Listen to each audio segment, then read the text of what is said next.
If you could please take your seats. Thank you very much. If everyone could please take their seats. I'd like to welcome you here to the Aspen Institute and introduce myself. I'm Toni Verstandig, Chair of the Middle East Programs, and I'm very pleased that we have Walter Isaacson here, the CEO of the Aspen Institute, and I think Walter can, if you don't mind, Walter, coming up and just saying a few brief remarks. Elliot Gerson, our Senior Vice President, is also here with the Chair of the International Programs here at the Aspen Institute, and I'm very fortunate that I have two of our leadership who are interested in the Middle East. And then Walter can introduce Secretary Albright, if you would. Thank you, Walter. Most policy program directors say that it's great to have a president of the Aspen Institute who's not interested in their programs, because I don't meddle. So I won't say too much, except for I really want to thank Secretary Albright and David Miliband, who have been very close friends of the Aspen Institute, and David Sanger, who has always been part of our strategy group. Toni has really helped the Middle East programs. We'd like to get you more involved in the Middle East programs and maybe even supportive of it. I mean, in the next few days, we're going to Prague, where we're working with Mr. Blair and the quartet on the new IPE, which I don't know what it stands for, but it's the Palestinian economy is the last two things. Secretary Albright will be with us there. And there are quite a bit of things going on. I know some of you have come to our programs, but if you could talk to Toni or to Andrea, standing in the back waving, if you'd like to get more involved in our Middle East programs, this is really the time to do so. I think we're at a pivotal moment. And thank you, Toni.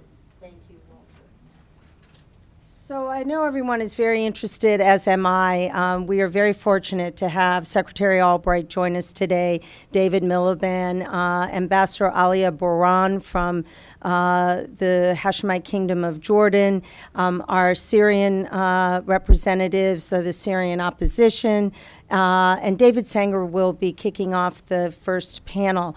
But we have asked Secretary Albright and David Miliband to give some remarks prior to the panel. So Madeline, if you could please join us, and I want to tell you how deeply grateful I am, not only for your friendship and mentorship, but your thought leadership. You are constantly pushing the envelope on all the issues, and we are forever grateful. Thank you, Madeline. Thank you very much. Terrific to see so many people here. Thank you very much for your kind words, Toni, and for your great efforts really in bringing everybody together. This is really a remarkable group of people to address, I think, what is arguably the most important issue in the Middle East today. The title of today's forum is Policies for the Growing Syria Refugee Crisis, and indeed at the heart of the multifaceted problems posed by the Syrian crisis today is a question about the future of the Syrian people. The latest reports on this crisis predict that Syria will soon surpass Afghanistan as the country with the largest registered refugee population.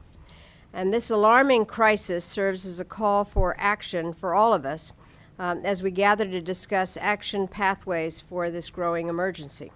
So let's look at the numbers. According to the UN Refugee Agency, UNHCR, an estimated 2.5 million Syrians have fled the country since the conflict began 3 years ago. More than 1 million of them are children.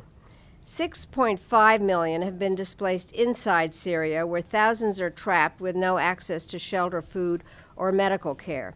And the magnitude of the crisis has turned it into, to use the words of the UN High Commissioner for Refugees, Antonio Guterres, and I quote, "a calamity with suffering and displacement unparalleled in recent history," unquote.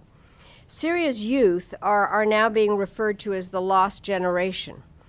As global stakeholders convened for the Geneva II peace talks last month, the Syrian regime launched one of the biggest crackdowns, killing nearly 5,000 Syrians, the majority of them women and children.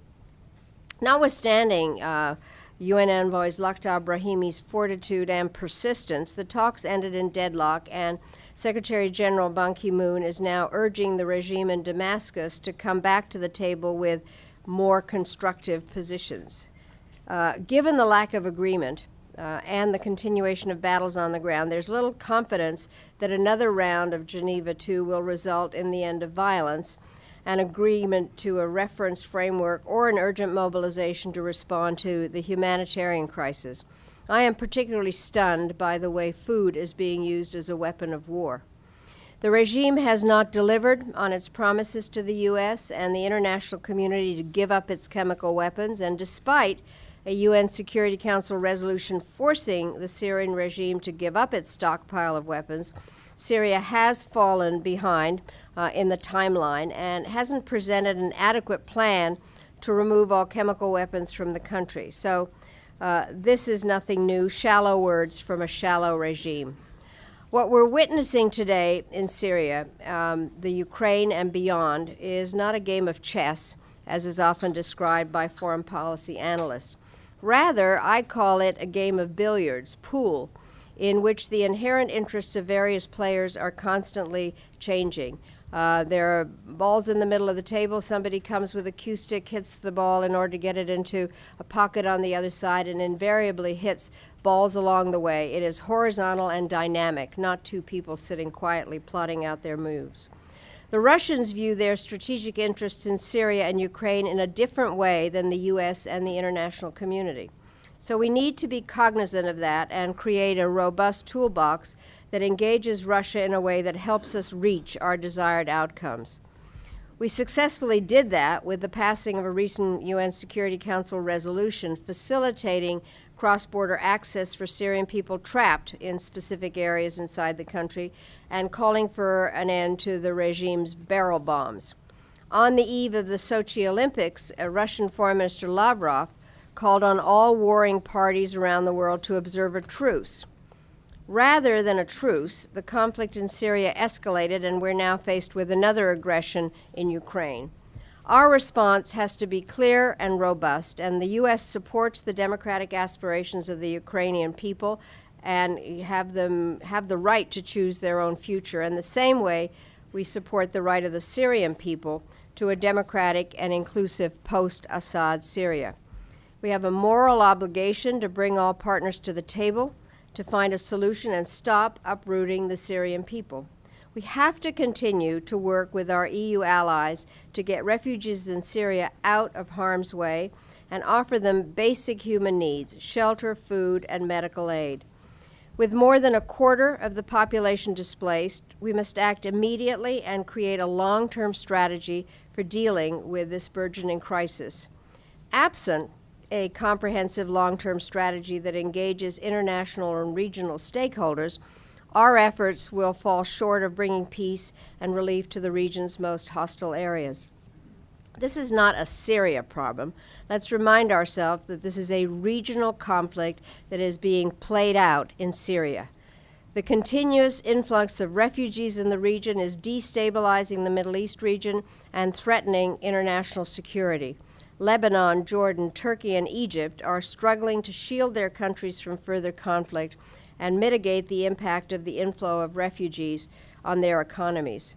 We're thrilled to have Turkish Ambassador Namek Tan and Jordanian Ambassador Alia Baran here today to map out the crisis in Turkey and Jordan and offer recommendations on how we can work together to alleviate the suffering of the Syrian refugees. I traveled to Jordan last summer with the National Democratic Institute. We had our annual meeting there and witnessed firsthand the strain imposed upon Jordan by the influx of Syrian refugees. It is quite a scene to go up and visit the camp and see that while it is in fact organized and clean, it is holding more people. It is one of the largest cities in Syria and in Jordan, and in fact creates incredible displacements. I think being up there in person, and seeing it is really quite unbelievable. I believe that in order to create real impact and change the international terrain, we have to engage public and private actors as well as the international relief agencies, because together these actors have the power to reshape the international terrain beyond any single country. I am very proud to serve as an overseer of the International Rescue Committee, an international organization that is leading a tremendous relief effort in Syria under the leadership of my very good friend and colleague, David Miliband. A distinguished politician with a political career spanning more than 15 years, David served most recently as Foreign Secretary of the United Kingdom. He is also, and David and I have become very good friends, and I asked him why he wanted to do this job, and he is the son of refugees who left Belgium and Poland and sought asylum in the United Kingdom in the 1940s. He personally understands the plight of refugees and has stepped up to the plate at a time when many world leaders are struggling with their Syria policy and the Syria refugee question. David is a skilled diplomat and a visionary leader who has dedicated already amazing energy to helping Syrian refugees in the region. And as president and CEO of the International Rescue Committee, David oversees the agency's relief and development operations in over 40 countries and its refugee resettlement and assistance programs throughout this country. In addition, he leads the IRC's advocacy efforts in Washington, Geneva, Brussels, among other capitals. So I am delighted that David is also a member of one of the groups that I chair called the Aspen Ministers Forum, under the auspices of this great institute. That's its official name. I have actually, however, called it Madeline and her exes. It's just that David is too young to be an ex. With dedicated leaders such as him, we're more confident and hopeful about the fate of the world's most vulnerable people. So I now would like to invite David to come on up and sit.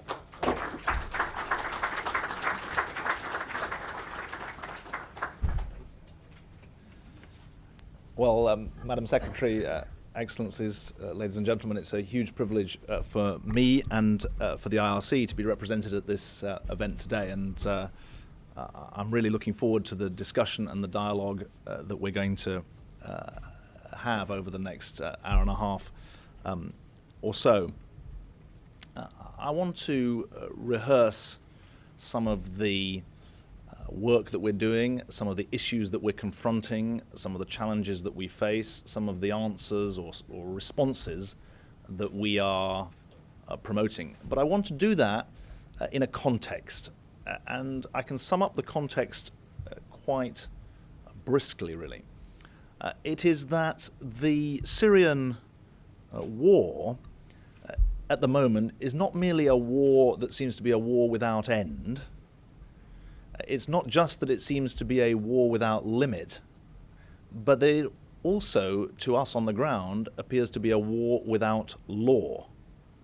And I think that the notion of a war without law is very, very challenging for anyone who's grown up in the post-Second World War period, but actually takes us even further back than that. It takes us back at least 150 years to the enunciation of humanitarian principles in the 1860s. And I think it's important to see the significance of the Syria conflict, the regional conflict that Madeline rightly refers to, in that broader context, because it raises some absolutely profound questions, not just for aid agencies, not just for governments, but for international institutions too. And I want to try and run through that quite quickly. Just in terms of the IRC's engagement, we're an organization that was founded by Einstein 80 years ago, and until recently our presence in the Middle East was relatively limited to some work on the West Bank. But over the last 3 years, the Syrian program and the work, which is a cross-border program, we were removed by the government from Damascus in 2008. But in addition to that cross-border program, we're working in Jordan, Lebanon, Turkey, and Iraq. Those 5 countries will become our biggest program in this calendar year. And the next biggest one would be our work in the Democratic Republic of Congo, which is a $70 million program. And we think that over the last 3 years, we've helped about 500,000 Syrians access medical supplies through the cross-border work done with some incredibly brave Syrian partners. We think about another 500 Syrians inside the country have had access to non-medical help, notably the winterization kits. People often think the Middle East is hot, and it is hot in the summer, but in the winter it's freezingly, dangerously cold. And in the neighboring countries, we're providing a range of health education, protection for women from violence services, and also some economic livelihoods work that's trying to sustain communities, both host communities and refugee communities.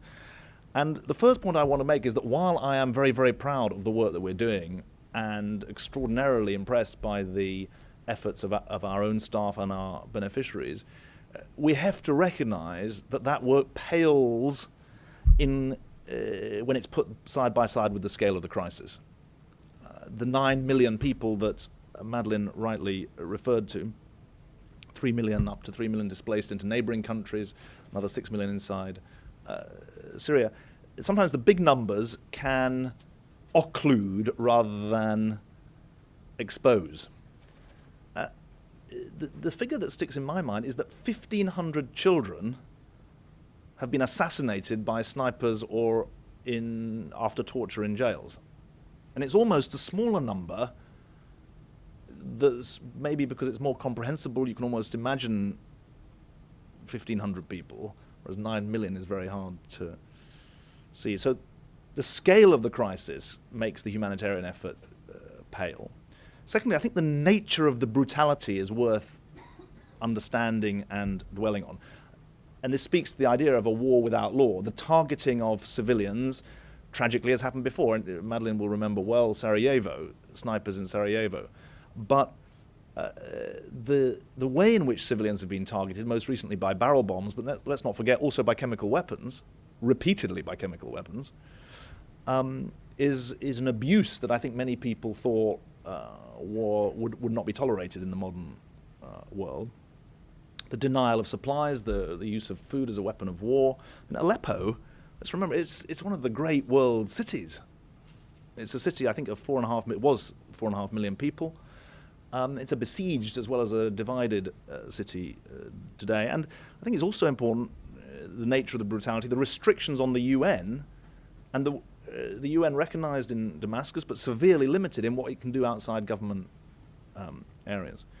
But I think there's a third aspect to the way in which the humanitarian effort pales compared to the scale of the crisis, and that is the limitations on the response. I can't remember a time when narrowly humanitarian issues were so afflicted by the splits that existed over global politics in the UN Security Council.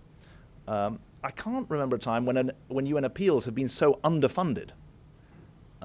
This is not a humanitarian crisis that has mobilized global opinion in a way that its severity and consequence deserves. And we've had a Geneva process that was certainly more about process than it was about peace. For too many Syrians who we serve, it was a fig leaf for inaction rather than a basis for hope. And so I think on those three dimensions, the scale, the brutality, and the limitations of the response, we're in severely uncharted territory. In brutal terms, there's been a collective humanitarian failure as well as a collective political failure, and I think it's important that we all recognize that. As Madeleine says, we now have a UN Security Council resolution. So the UN Security Council has come together around a pretty good resolution. But I think it's very, very important to say very loud that the countries of the UN Security Council, as well as the UN Security Council, will be made a mockery of if that resolution does not lead to tangible change in the conduct of the war on the ground. And on that, there are severe grounds for grave, grave concern. The grave concern is that in a month or 2 months or even a year, we'll be in the same or worse situation than we are now, and more important, the civilians will be. The tests, I think, are at least threefold. First of all, they're about the besieged cities. The UN says 250,000 people are cut off, and another 2.5 million are quote-unquote hard to reach, which means they've had, I think technically in the UN definitions, that means they've had one relief contact in the last year. So you're talking about 2.5 million people out of a population now of 16 or 17 million who are effectively cut off. The fate of those besieged cities, and in a way the fate of Aleppo, become absolutely pivotal in any kind of judgment about whether or not the resolution has led to any improvement. I mean, the name Aleppo should stand alongside Sarajevo with the same kind of resonance that Sarajevo had in the tragic Balkan wars. Secondly, there's a very, very important issue to do with cross-border operations. And Madeline referred to it, but let me just tease out the point. It is our very, very strong conviction that cross-border operations to meet humanitarian need are deemed legal by the Geneva Convention and its associated protocols.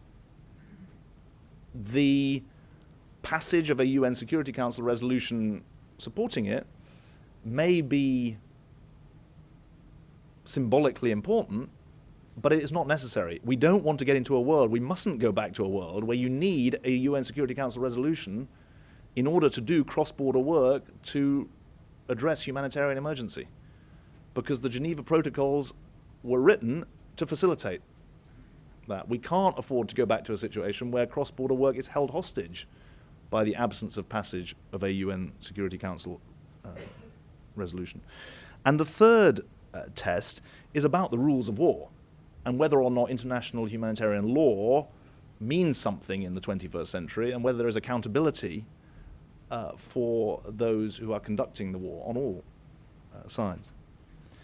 So much for the situation inside Syria. Let me just say a bit about the neighboring countries where we're working and which I think are really an important part of the equation for a reason that I think is underappreciated but which I want to develop. First point. Lebanon is a country of 4.5 million people. There are about 800,000 refugees in Lebanon. I think it's important to say to an American audience that number of refugees as a percentage of the population is like the whole of Britain coming to America. I mean, that is the scale. I know you like us sometimes, but you don't like us that much. I mean, that is the scale of this challenge. And let's be honest, it's the scale of a challenge to a country that is nowhere near as rich or as powerful as the United States. In Jordan, I mean, Her Excellency the Ambassador will know the figures better than I do, but a country of 5.5, 6 million people. When I was in Jordan in November, at least 650,000 refugees. You can do the percentages yourself. It's like the whole of Poland coming to America, 35, 40 million people in percentage terms. And it's really important to understand that just as globally 75% of refugees are not in refugee camps, they're in urban areas, in this crisis at least 85 and probably 90% of refugees are in urban areas, not in refugee camps. So the whole service model for an agency like ours has to change dramatically. We're not talking about populations that are gathered together for us to deliver services. We're talking about people who are renting, begging, borrowing, living with friends, neighbors, relatives in cities all around, towns and cities all around the Middle East. In Lebanon, the figure I had heard in November is that 1,000 Lebanese towns and villages have more than doubled their population as a result of the influx of refugees. And so this is an urban problem with three consequences for those societies, I think. One is the obvious economic burden. The World Bank says that the burden on Lebanon is $7.5 billion a year. I think in Jordan they estimate $6.5 billion, $6 or $6.5 billion a year. Secondly, and one has to tread extremely carefully here, I think, if you're in, not if you're representing an NGO, but if you're coming from outside the Middle East. But the delicate confessional balance of these societies is being changed, to put it at its most blunt. And there is a view that somehow innate or deep-seated divisions are coming to the surface and producing a conflict that is somehow an intercommunal conflict that is somehow to be expected. I have a very different view, but only as someone who's traveled the Middle East, not someone who's lived there, which is that the sectarian conflict is being used as a political weapon. And there is a manufacturing of conflict, not some kind of natural conflict there. But I think it's important to recognize it. And thirdly, there's the obvious political instability. If you think about those 3 points, the economic burden, the sectarian issues, the political instability, what becomes clear is something really interesting to me as someone who's come from politics into the world of humanitarian work. Because the obvious point about an organization like the IRC and the humanitarian sector in general is that we deal with the consequences of political failure. We're an organization that responds essentially to civil wars, natural disasters to some extent. So we're dealing with situations where government has either failed or where government is the source of the problem. Politics is the source of the problem. If you think about what's going on in the neighboring countries, it's not just that the humanitarian crisis is the product of a political conflict and a political failure. The humanitarian conflict is causing political, you might say geopolitical, change, instability, disruption. And so the feedback loop is going back from the humanitarian crisis into politics. It's not a one-way street. And I think that's a really, really important point to discuss in an audience like this and to make to countries like ours. Because in truth, the scale of the humanitarian effort needs to rise for humanitarian reasons. And that's the argument I can make. But it also needs to rise for geopolitical reasons, which is the argument that Madeline and others can make. Because we're talking here about Jordan, one of the closest allies of the United States. We're talking about Turkey, which is a member of NATO. We're talking about Lebanon, which is a critical part of any future in the Middle East. And if you want to think back to the 1980s, you can see the consequences of an unstable Lebanon.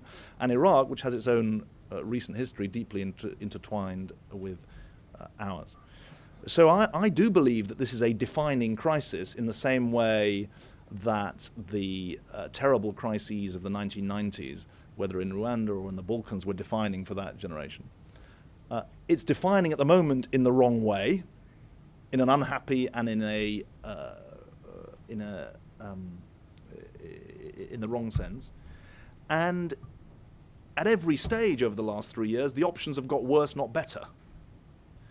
And I think that the danger of paralysis in the face of the current set of options is profound, but I absolutely guarantee that there are going to be worse options in 6 months' time. And I think that calls both on the political front, which is someone else's business, but on the humanitarian front, which is my business, a degree of engagement and discussion and free thinking that needs to take us way beyond where we've gone over the last 3 years, however important and valuable it has been.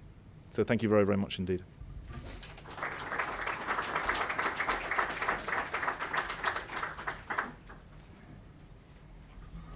David, thank you very much. Very well done. Madeline and David, I think you have clearly gone beyond the bounds of extraordinary scene setters. So I'd like to introduce David Sanger, who really doesn't need an introduction, and we are very grateful that you are here. David will moderate our first panel on the regional impact of Syria's war.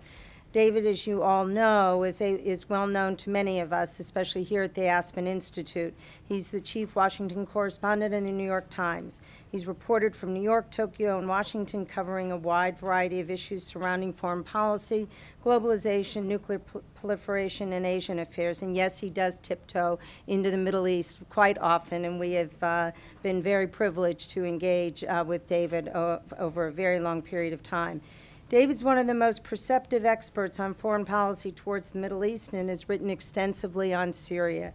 I follow him very, very carefully and can assure you he is extraordinarily thought-provoking. We're thrilled to have him here, and if our panelists could please come up. Namık Tan, the Turkish ambassador, is coming. He's just a little late, but we're going to begin the panel. Thank you.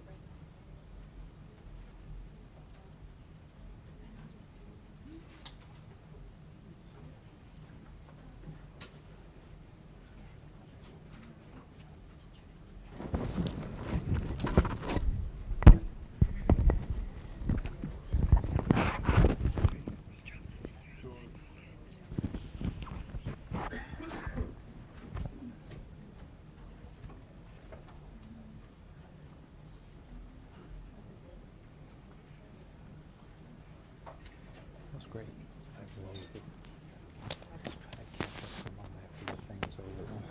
One or two things on it. That's fine. I'll end it in a few minutes.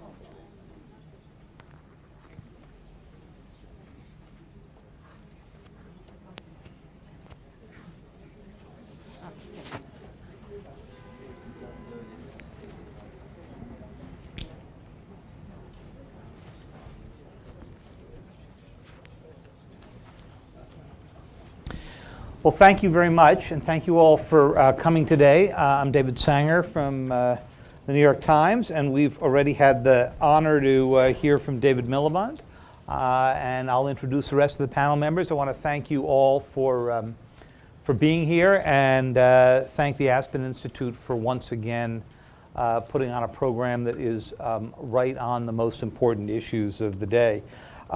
We are honored today to have a really great panel. In addition to Secretary Miliband, we have Najib Ghabrian, who's the special representative to the United States for the National Coalition of the Syrian Revolution and opposition forces. We have coming a little bit late Ambassador Tan, from the ambassador from Turkey, but we have Ambassador Boran here from Jordan, and we're delighted that she's here as well. And our old friend Nabil Khoury as well, is the Senior Fellow on the Middle East and National Security at the Chicago Council on Global Affairs. Good to see you here as well. Let me ask you, Mr. Miliband, if I can just press you for a moment on a question that comes up from your very good presentation. At one point in the course of the speech, you made the point that we've had a Geneva process that was more about process than about peace, you said, and it was a fig leaf for non-action. Said by our Syrians we serve. You serve, right. And I think that's a very reasonable assessment of where this all ended up. And I don't find anybody in the U.S. government who particularly defends the process other than to say we had to give it a try and we'll probably have to go try it again. But it does raise the question that when you face a humanitarian crisis of this magnitude, you always have that awful trade-off between whether or not you can try to negotiate an end and how long to go pursue that, and we're now into the third year of this conflict, and when, as in the Balkans, the United States and its allies make the decision that you have to take a more decisive action in order to force the other side to that negotiating table. Here the problem has been it's not clear what that decisive action would be the way it was clear when Secretary Albright and others were debating the Balkans. You've had to see this now from two different places, sitting in your old job as Foreign Secretary and member of that decision-making process, and seeing that in your current job in dealing with the humanitarian issues. If you were making that choice today, maybe back in your old job or involved in that debate, tell us how you'd weigh the options. Well, I think that it's extremely tempting to wade into this territory, but I shall resist the temptation to go too deep for obvious reasons. But look, the way you weigh it up, you've given me an escape hatch for the question.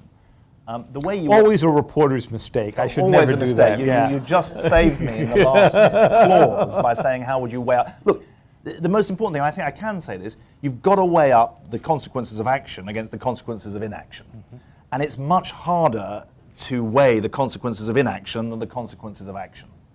And we've seen over the last decade plus plenty of the consequences of action, or the decision to take action. What you're seeing in Syria is the consequences of deciding, at least on the Western side, not to take action. And so that's the way you go about it. Now, which side you come out on is obviously a careful judgment. But let me just sort of seize on one other point, which I think is important. It's not just that you have to decide, I mean, you're referring to military action, obviously. There's also an argument about whether or not addressing the humanitarian situation gets in the way of the politics or not. That's been quite a present part of the debate over the last 3 years. And I think that the lesson of the last three years is that you can't wait to get going on the humanitarian side, not just for moral reasons, but for strategic reasons as well.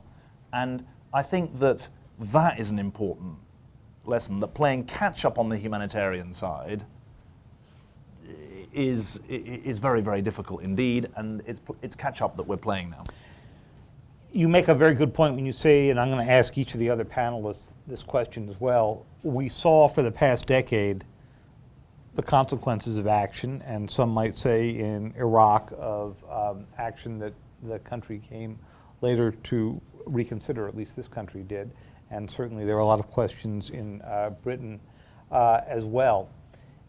Do you think that part of what we are suffering from in Syria right now is the overhang of Iraq? That had we not had the Iraq and Afghanistan experiences, then the most relevant immediate preceding issue would be the Balkans, which you brought up. Or do you think that we'd basically be stuck here even if it had not been for the Iraq decisions? Look, it's obviously part of the equation. I mean, it's part of the equation in the minds of the population, and it's part of the equation in the minds of decision makers. I mean, the limitations of hard power have been very clearly exposed over the last decade plus. I mean, there's no point in denying that. Equally, I am, I'm not going to go further into this territory because I'm not yet in the memoir writing stage of my. We'll get you and there I'm sooner not or yet, later. Well, I'm not yet in the what if stage either. And these are very difficult decisions, but obviously they are conditioned by context, and part of the very significant foreign policy context has been the Iraq and the Afghanistan experience. And so how would you characterize at this point the international response? We've discussed the Geneva side of this, but on the humanitarian side, are you seeing the kind of unity of effort that you would have imagined a year ago? No. I mean, this is the, if we'd been here 3 years ago and we said, look, 9 million people are going to be displaced from their homes, many more than the official 140,000 have been killed, 2.5 million people in besieged areas, 1,500 kids, et cetera, et cetera, et cetera. If you'd said, and the kind of humanitarian effort that will have been made will be what's actually been done, and you'd asked us to say, would that represent a high level of success or a low level of success, you certainly wouldn't say it's been a high level of success. The way I would put it is that a lot of the division that has plagued the political side of the discussion has also plagued the humanitarian side of the discussion. And the complexity that pervades the political side also pervades the humanitarian side. It's important to put this on the record. We deliver only according to the needs of the people. That's the test of whether or not we deliver aid. And wherever we can, we deliver it, whether you're in a rebel area or a government area, or whatever side you've been on or are on. If you're a civilian in need, our responsibility is to try and help you. And that effort, which is not just made by us, it's made by other NGOs and it's supported by a number of governments, it has undoubtedly been held back by the divisions, the political divisions that exist. Let me take this now to Ambassador Barnes. Madam Ambassador, the best estimates are just south of 600,000 refugees now in Jordan. Secretary Miliband made the argument in his talk that we are seeing a geopolitical impact as well as a humanitarian impact. I think no place is that clearer than in your country. So talk to us a little bit about what kind of impact you're seeing in the politics of Jordan and what the prospects are if those numbers increase, as they seem under current circumstances almost certain to do. Thank you so much. Allow me at the very beginning to thank you so much, Madam Secretary, for your invitation, Tony, for your invitation to be here amongst this very distinguished panel. And wherever I go and speak about the Syrian crisis and the effects on Jordan, I hear the good remarks and the good words that Jordan is doing a good job in terms of sheltering, in terms of its humanitarian issues regarding the Syrian refugees. But I would like to take this opportunity and say thanks to you, thanks to the United States, and thanks to the international community, and thanks to the support that we're getting from all over, that we are able to shoulder this very important humanitarian issues when it comes to the Syrian crisis. Of course, it's not enough. Of course, there's a shortage. But without the help and support that you're providing, without the support they're providing by the United States, by the UN agencies, by the different organizations, David, yours is an outstanding work that you're doing in our part of the world and with the Syrian issues as well. I mean, we would never have been able to do this on our own. Having said that, I mean, this is a crisis of different dimensions. It's not just the usual, if I may, crisis that you see in our part of the world. From a Jordanian perspective, we see it due to the following factors. First of all, the geography and the geopolitics, as you have rightfully said. Syria is in the heart of the Middle East. This is a region that has been subject to instability for so many years and so many decades. And God knows nobody wants to have yet another crisis in our part of the world. And now we have a crisis and war in a way that we have never, ever seen before. The geopolitics of which that has its own ramifications, not just within the internal boundaries of Syria, but also on the surrounding countries. The factors are numerous, but we believe that one of the main factors that the actors, state actors, non-state actors that are very much vivid on the Syrian terrain makes it even more complex than we have ever thought. The second issue, or the second point that we see it, is that this is a crisis that has a violence that we have never, ever seen before. Not that wars are, or conflicts are violent or non-violent, but this has its own characteristic because it brought to it the sectarianism that is extremely dangerous. And thus, it created the perfect grounds and magnet-like, if I may, for radicals and for extremists from all over the world to be drawn to this conflict. And this is something that you don't see in other areas. We have seen and read and we know about the foreign fighters that are inside Syria. Many would want to export this to neighboring countries and maybe to the world, which makes it extremely, extremely another factor that we see as very much dangerous. The third point is the fact that the non-conventional weapons were used inside Syria, yet puts another pressure and another magnitude to the first point and the second point that I have mentioned. Now, who are the victims of all this? It's the families. It's people exactly like us.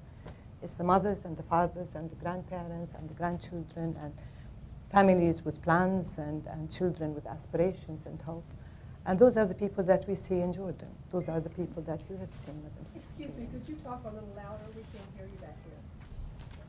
Do I have to repeat everything from the very beginning? I hope not. And those are the people that we see. I hope I'm not sitting on this now. Okay. And those are the people that we see in Jordan. Those are the people that, when you go to the Zaatari camp, you see them in Jordan. The 600,000 refugees, those are the ones that are registered with the UNHCR. Add to that around 700,000 Syrians that are present in Jordan. As you know, there are no visa requirements between Amman and Damascus. And so those people used to just come to Jordan, economic merchants, workers, big projects, small projects, farmers in construction, what have you. And so when the crisis started, those people are not able to go back to Syria, and thus creating yet another layer of Syrians in Jordan, bringing the number up to 1.3 million Syrians living in Jordan. And this is big. This is a big, big number. The thing is that many people would say and ask me, why don't you close the borders? I mean, not a single country in the world would be able to say, well, Jordan closed its borders and you are now, doing this or that. There is this, first of all, commitment to help our brothers and sisters in Syria when it comes to their plight. Second, it's the Hashemites. His Majesty will never, ever allow for the borders to be closed in front of the families and the refugees that are seeking shelter in Jordan. And when once was asked this question, His Majesty said, what do you say to a family that has been walking towards you for the past 3 days? What do you say to them on the borders? You're not able to get you through. You can't do that. With all the stress, with all the big burden that the Jordan is taking, we are very much committed to opening our borders. We are very much committed to work with the international organizations. We are very much humbled with the work that the UN agencies are doing inside Syria, be it the UNIFAM, the UNICEF, the UNHCR, which are doing a brave, brave work. And one cannot but say that how much you see what you're doing is so very much little in comparison to the other work. Well, thank you very much. Let me turn now to Mr. Corey and ask him to talk a little bit about Lebanon, which has had nearly 1 million of those refugees, and to some degree Iraq. Talk to us a little bit about how that situation differs from what we've heard here about Jordan, and a little bit about how you think this refugee crisis is affecting the politics of the region that you write so often about.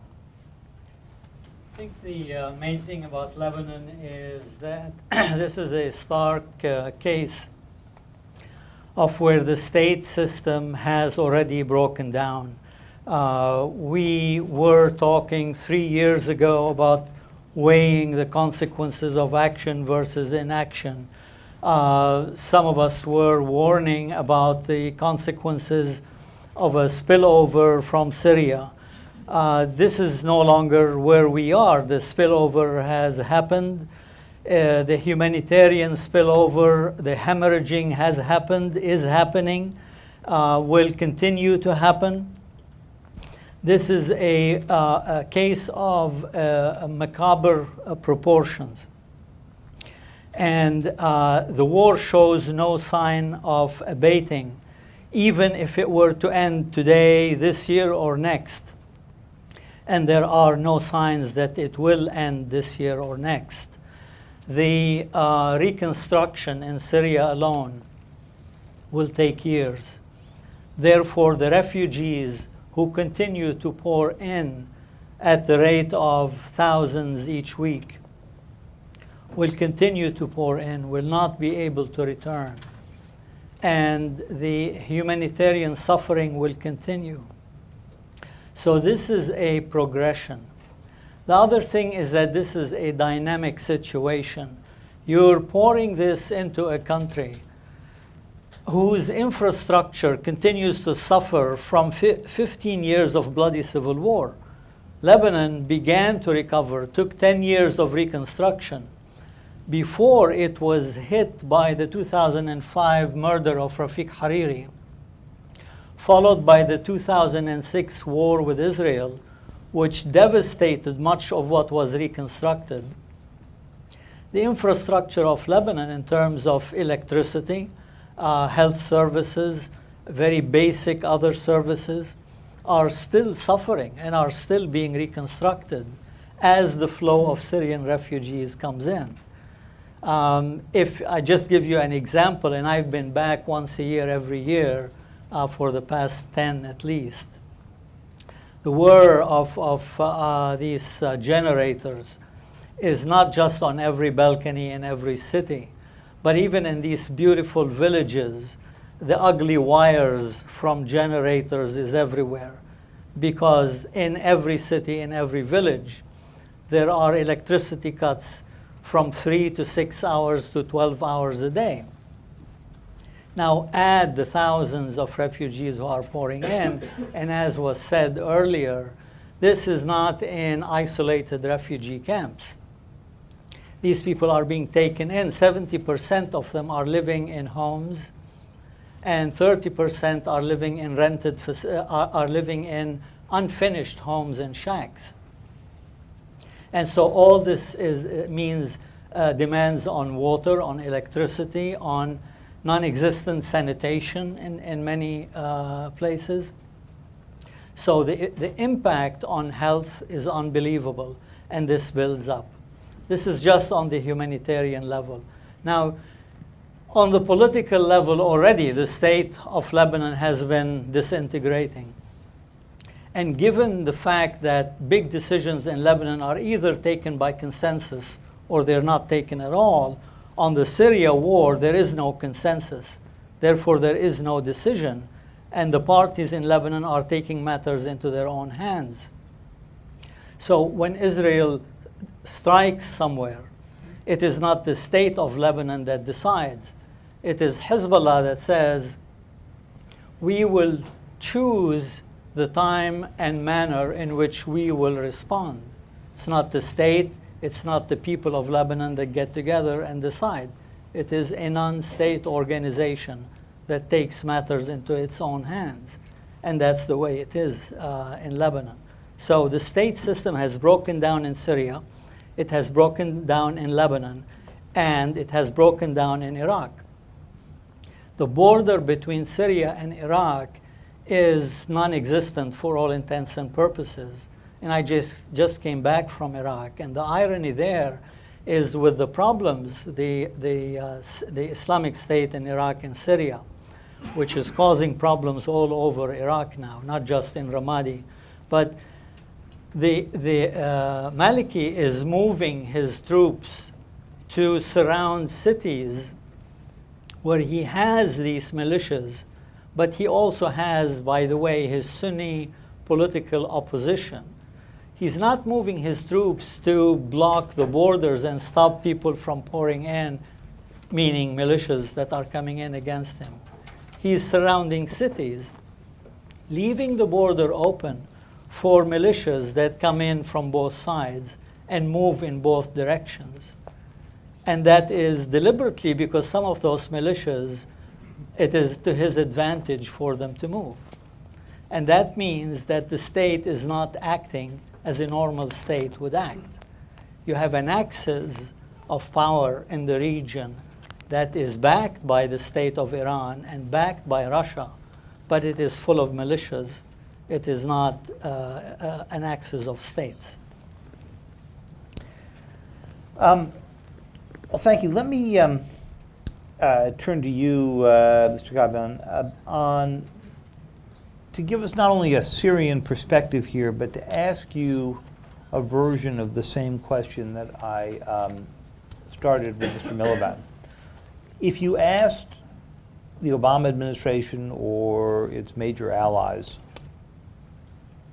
what they are doing to both help the refugees and to end the war, they will tell you on the refugee side they're providing the aid, much of which we've heard about this morning, and that they are also supporting selected rebel groups. Of course, we've also seen Saudi Arabia and Qatar offer their support, not necessarily to the same groups that the United States would choose to support. Do you see a coherence of effort here yet? Or if you look back over these 3 years on both sides of this, the support for the rebel groups and the associated work with all the refugees, do you see us less well organized now than we were, say, a year or two ago? Thank you, David. And I want to take a moment to thank the Aspen Institute and different level of thanks to the neighboring countries that hosting so many Syrian refugees. That goes to Jordan, Turkey, Lebanon, as well as Iraq. But I think I would start by saying and agreeing with David that all of the international efforts on both the humanitarian level and the political level fall short of what's really required for this occasion. And as an introduction to answer your question, I would say that the international community, as maybe symbolized in the UN, has failed to protect Syrian civilians. I think Syria does qualify for the responsibility to protect, and there was a total failure to do that, and really failed, again, on providing the minimum requirements of Syrian displaced and refugees. Some of the figures we get, and again, the refugees are easier because you have access to those. You have the hosting countries doing a lot, and that's really great. In addition, again, to international organization, the IRC, and that's wonderful work. Again, we very much appreciate that work. But we have some figures that inside, internally displaced, you have about less than 20% of those people getting their basic needs met. So David mentioned the question of the 250,000 besieged Syrians with over now 600 days. Some of them have not been able to get their basic food and medicine. I think that's really a shame for the international community. And here comes the role again of certain countries. We know that Russia paralyzed the Security Council. Russia vetoed 3 Security Council resolutions. The first one was to condemn violence in Syria and to condemn human rights violations. The second one was to endorse a political solution, which was introduced by the Arab League. And a third one was to empower the international observers, which went to Syria under the Kofi Annan plan. So Russia really does take a great deal of blame in this case. That brings me to the question of the US, the Obama administration, and the whole group of countries called the Friends of Syria. Again, I think the Friends of Syria, now about 114 countries, they recognize the Syrian coalition as the representative of the Syrian people. It's a way to delegitimize the Assad regime, to apply pressure on Assad. And again, some of them are doing a lot, humanitarian, political, even military support of certain members of Free Syrian Army. I think the weakness of the Friends of Syria is in 2 ways. One has to do with the fact that this is no longer a Syrian conflict. On the other side, Assad has 3.5 friends: Iran, Russia, the Maliki government, and Hezbollah. And these countries are doing much more than the 114 countries combined. Yes. The 114 countries, on the other hand, really what they lack is leadership. And I think that lack of leadership, when you think of leadership, you look at the US and you look at the Obama administration. The Obama administration, again, has, now we hear the US, the EU are the largest humanitarian contributors to Syria. Great, thank you, wonderful. But what requires is a political solution. This is a political conflict. The humanitarian side, and I think David, Secretary Albright mentioned, this is an outcome of a political conflict. Began as a movement, continuation of the Arab Spring, Syrians demanding their basic rights. And I think it was the so many missed opportunity to act and take stands on supporting these people's basic human rights, to say this should not be tolerated. The Assad escalated its use of repression from snipers to artillery to tanks to aircraft to chemical weapons back to barrel bombs, and nobody really took decisive action. And that, I think, brings me to the question of, in the absence of the Security Councils, the US, the Friends of Syria, should create the coalition of the willing and should take, really, a lot can be done, less than foreign intervention, kind of full intervention on the side of the US, which we don't want. I think we agree with the Obama administration on that. Less than that, there's so many other ideas and options can be. Can we ask you briefly before we turn to Ambassador Tano? I'm delighted to see you join us. What specifically would you have liked to see the Obama administration do differently in taking that leadership role over the past 6 months or a year? Give us just a list of your top 3 or 4 items that you think were the missed opportunities there. Well, I think there was a missed opportunity after the use of the chemical weapon. The deal that was reached between the US and Russia has one good element, which is to dismantle Assad's chemical arsenal, so chemical weapons would not be used against Syrian people. But I think the weakness of that deal was they could have extended at a time when the Obama administration was willing to use the credible threat of the force, against the Assad regime. They could have pushed, for instance, for no-fly zone in certain areas. Don't use aircraft against civilian areas in certain points. And I think one other weakness, which continues to be present in every political initiative, the lack of accountability in this conflict. I think this is something many of you here should be sensitive to. What I mean by that, when the deal was struck, basically, Assad was told, okay, you could kill by other means. Well, you're going to take that weapon. You have all other weapons at your disposal. It's okay to use them. And Assad understands that. And I think we've seen it after the use of chemical weapons. So I think if we want to pursue a political solution, we should place that question of accountability. And when I say accountability, that should be applicable even to those among the so-called rebels who have committed crimes against humanity. But just to be clear, you made it clear you don't think there's a role for a direct military intervention, either on a humanitarian ground or on the grounds of stopping the use of chemical weapons. You don't think that there's a on-the-ground kind of solution to this? No, I said boots on the ground, full intervention. But I think there are all kinds of options that can be explored. Limited safe zones. Or at least give the Free Syrian Army the means to defend itself against aircraft. Strategic weaponry. Okay, we've been demanding this for so long. And the question was the bidding, the question of having these weapons might reach the wrong hands. There are so many ways to do this right. The U.S. has been training certain troops, limited troops, and I think they can trust these groups now. And there are so many technical ways to control those. So there are so many options out there. But I think the problem goes to the lack of political will to explore those ideas. And I think the scale of this humanitarian as well as political tragedy requires creative thinking.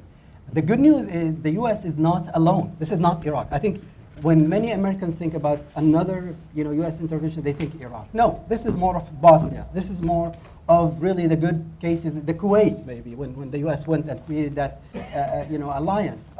And there are so many countries in the region willing to do more, but they need U.S. leadership. I'm talking about the regional countries. I'm talking about even European countries. Both France and the UK have been, in fact, more forthcoming and willing to do that. But you need that person. You need the Obama to lead. Pastor Tom, welcome. Thank you for joining us. We've been having, and you've caught the past few minutes of it, a pretty vigorous discussion of both the humanitarian and the political and where they intersect. A fairly senior official in the administration said to me a few days ago, when I was asking about the paralysis of policy on the question of Syria, not only here but in many other capitals, he said, we're caught between two close allies who have very different strategies for this, one being Turkey, one being Saudi Arabia. And so before we turn to the humanitarian effects in Turkey, and we want to hear you on that, tell me whether you think that's right.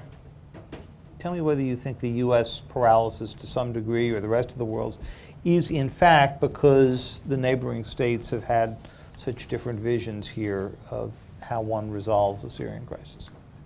Well, if I may ask, really, I think what you mean by getting trapped between Saudi Arabia and Turkey, and if you can clarify this a little bit? That Turkey and the Saudis have different ideas and different strategies about how you would go about dealing with Syria politically, and that's been relatively obvious in the question of arming the opposition. It's been clear in the way the responses have been to this huge humanitarian crisis we've seen developed, of which your country has had to bear such a huge part of the brunt. So I just wanted your political assessment first of the region, whether you think this split actually helps explain why all of the major powers have had such a difficult time developing a strategy, or maybe you see a different, Well, I see it differently, actually. With all due respect, I think this is just shifting the focus from the real, the crux of the problem here. When we talk about the differences between Turkey and Saudi Arabia, we immediately forget the killings of a person in a, incredibly, I think, disregarding the whole international norms, everything that we know for international order, and he doesn't care at all. I mean, he he's very happy when we discuss the methodology of engaging the problem between Turkey and Saudi Arabia, Lebanon, or many other countries. Now, I would just second Dr. Godman. I think he's put it eloquently. We need to address this very issue from the accountability part of the problem. I mean, this is the urgent side of the problem. This man knows that the entire international community is now busy with many other issues, but they are somewhat, I shouldn't say happy, but they are fine with what is going on the humanitarian side, because Turkey is a powerful country. Turkey can easily handle, I mean, as we speak, I believe close to 1 million people. It's a huge number, and no one talks about it, because Turkey is, quite easily making those people happy, and although this is also a wrong, I think, perception. Look, I think if I could just want you to empathize, and if you take a moment and think that Virginia was Syria, would you be happily sipping your coffee and reading your newspaper in the morning? It is the case for us, I mean, for the neighboring countries. So people, so long as we deal with the problem, especially on the humanitarian side and even on the political side, you only judge us through, I think, some of the aspects of this problem which we never deserve. I mean, it's not a problem between Turkey and Syria. It's not a problem between Saudi Arabia and Syria. It's not a problem between Lebanon and Syria. It is a problem between the entire international community and Syria. First, I think we should accept this. If you don't give a hand to us, how can you imagine we deal with this problem, which even the US is hesitant to take some real action? I mean, as it's, I think, perfectly put by Dr. Gadbian. I think what I could tell you here is that the international community, I think, should be more active in its engagement. We don't see this.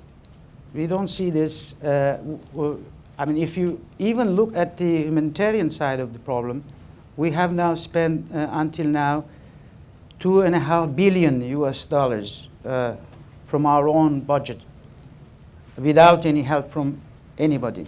What you did was we are on the positive side of this equation when some praise from all media coming to Turkey, how Turkey was able to host them in five-star type of treatment. That's good, but that doesn't solve the problem. I mean, and immediately, if it comes to rather hitting the real, I think, interests of some of our allies for understandable reasons, when it comes with dealing with the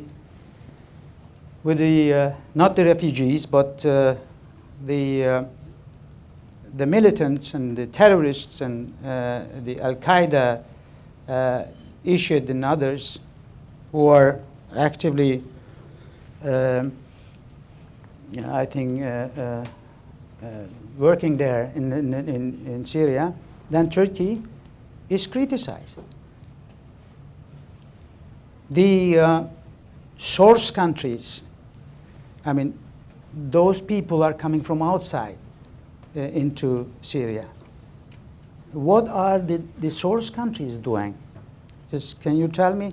I mean, they do not provide with any information. They're coming from some European countries, from, I don't want to name names, being undiplomatic, but many other countries.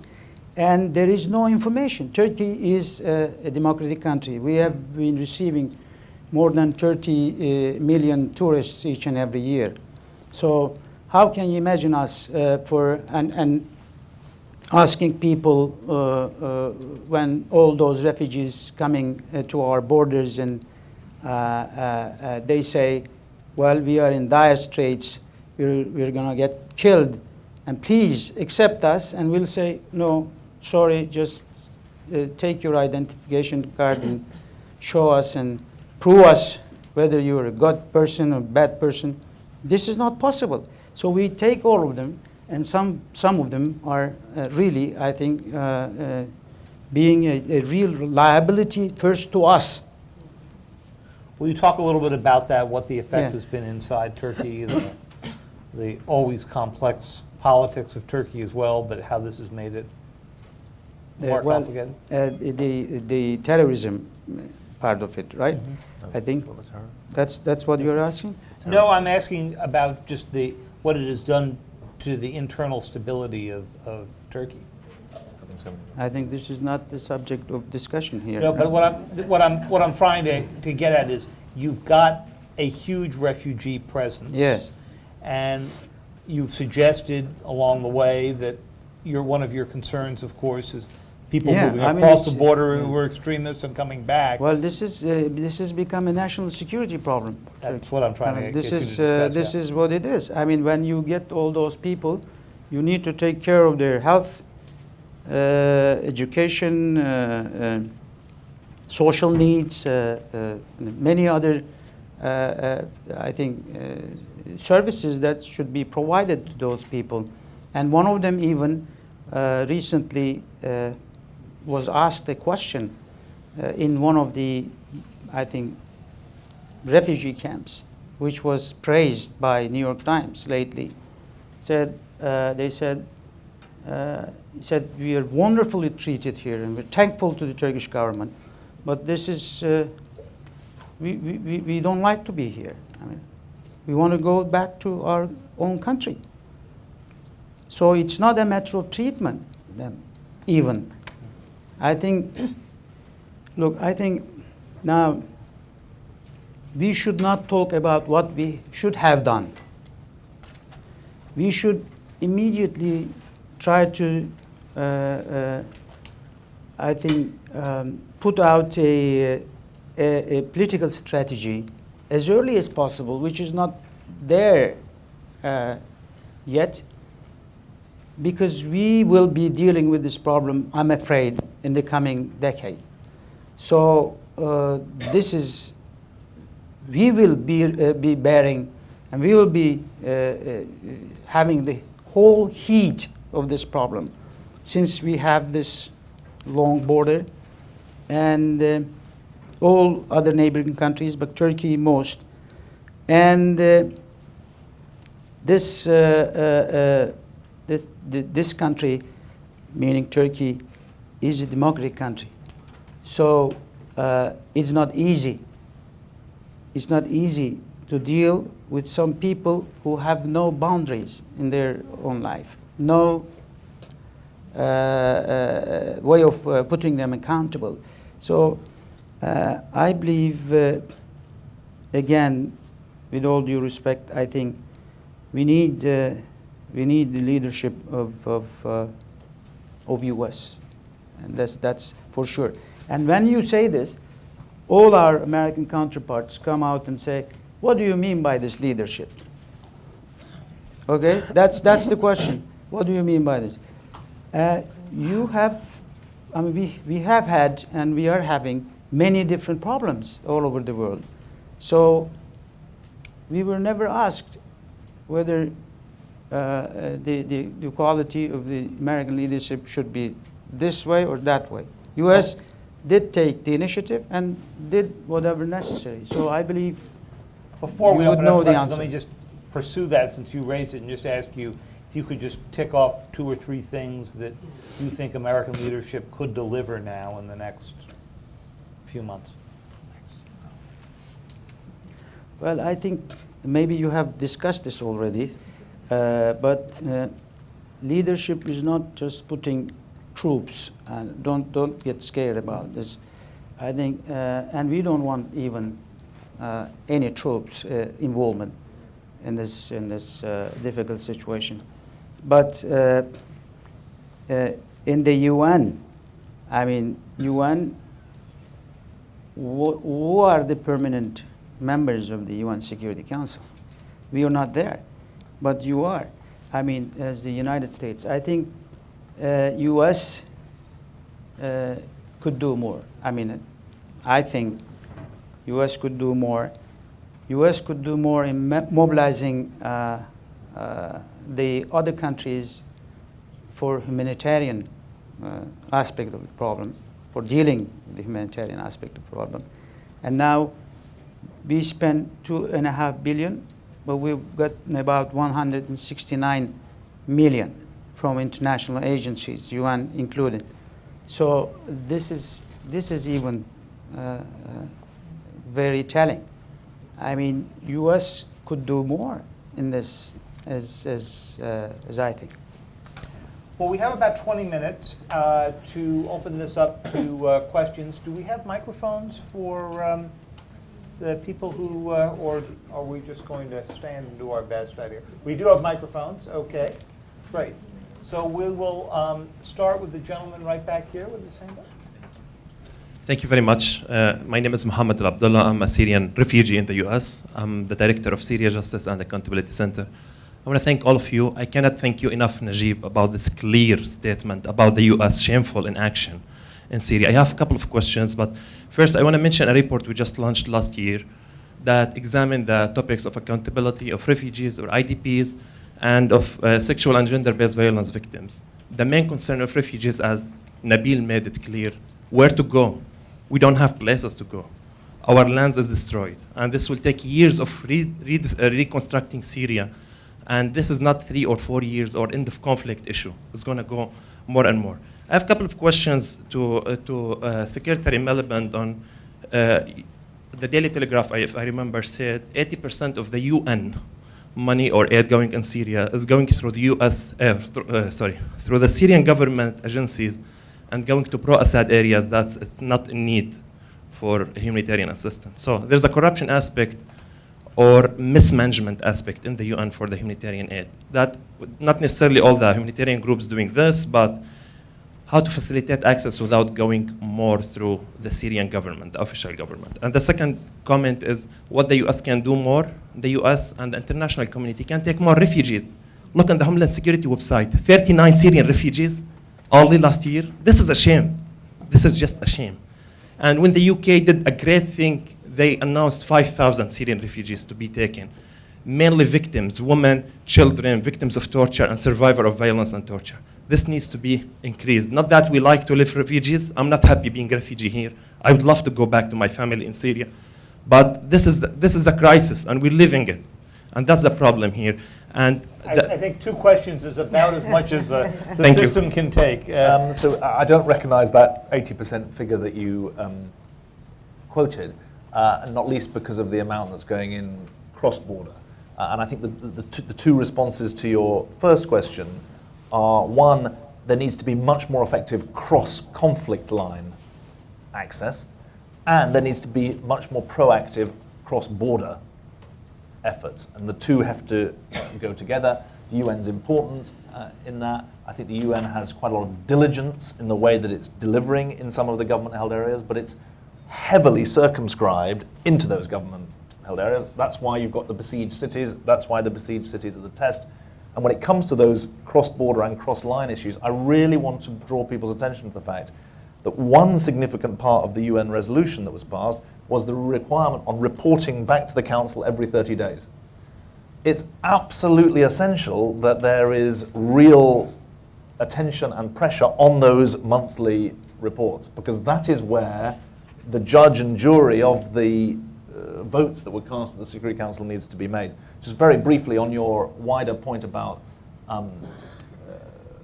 resettlement, UNHCR says 30,000 should be resettled this year. 18,000 have been committed from other countries. Actually, Germany has been the most forward, offering 10,000 over 2 years.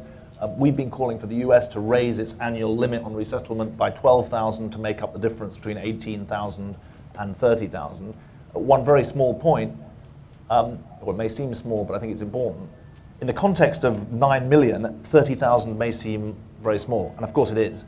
But as an act of solidarity, it shows a willingness to bear some of the burden alongside the neighbouring countries, and I think its symbolic value has relevance alongside its practical value for the relatively small number who are helped. Very good. We'll go right back here to the back corner, young lady there. Yeah. Hi, Natasha Hall. I actually interview refugees for resettlement to the United States for the U.S. government. But this question comes more from a personal point of view. I lived right near Yarmouk, right before the uprising, and it's still sort of under siege. Jordan isn't allowing Palestinian refugees in anymore. Many of them have been deported. A lot of them have been arrested on the conditions that they leave the country in Lebanon and Egypt after 48 hours.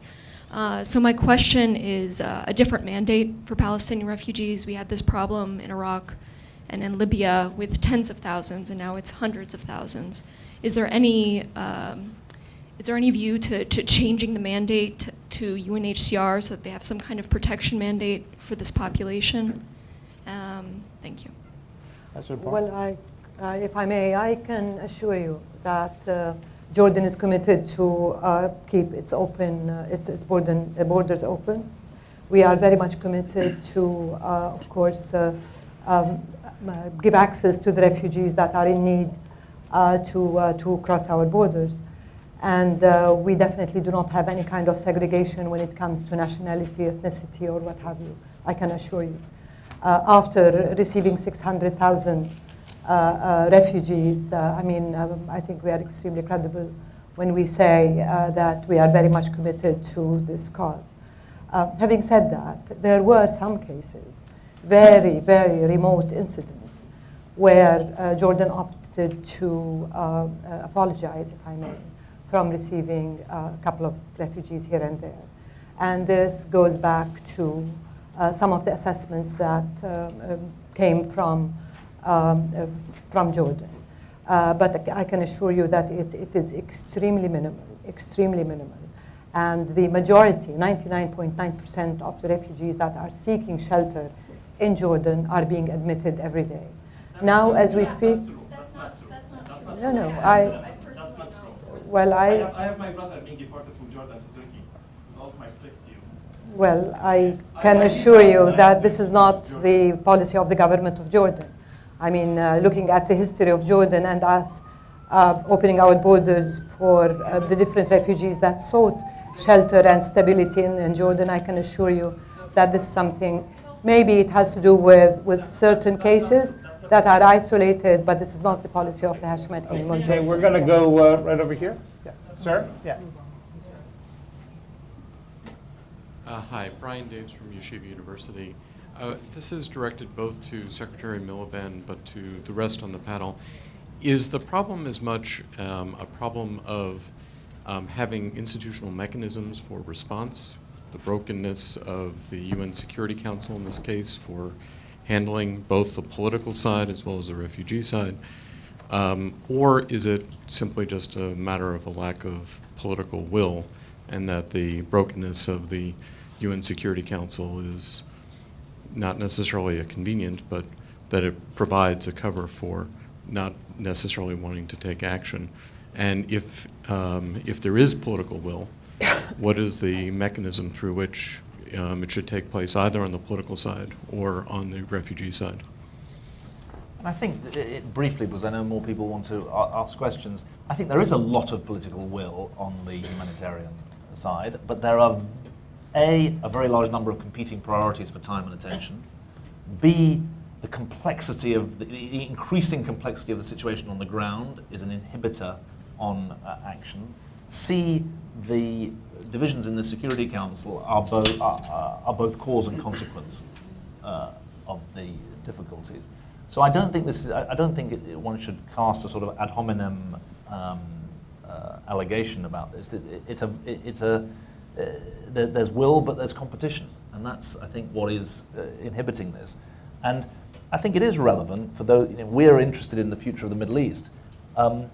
The sense of fatigue that exists in Western countries certainly is very significant, and I don't think we can.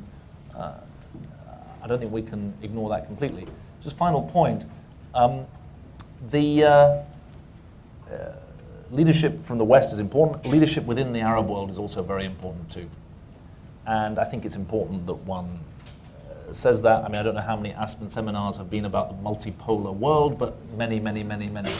And part of that is that leadership isn't going to come from one place. It needs to come from a number of places. And in my experience,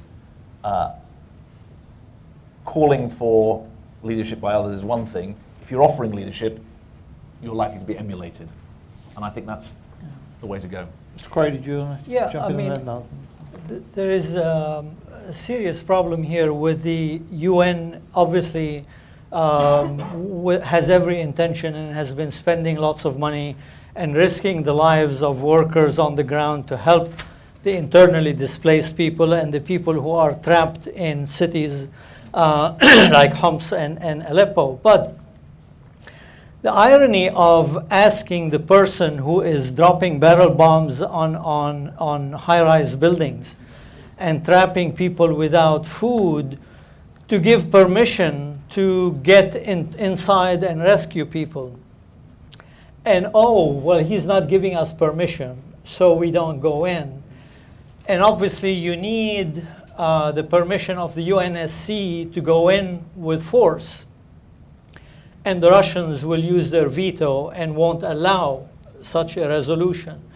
But the Russians are acting with impunity in the Ukraine and are not waiting for any UNSC resolution. So, and without any similar humanitarian concerns. They're acting with brute force just out of their national interest.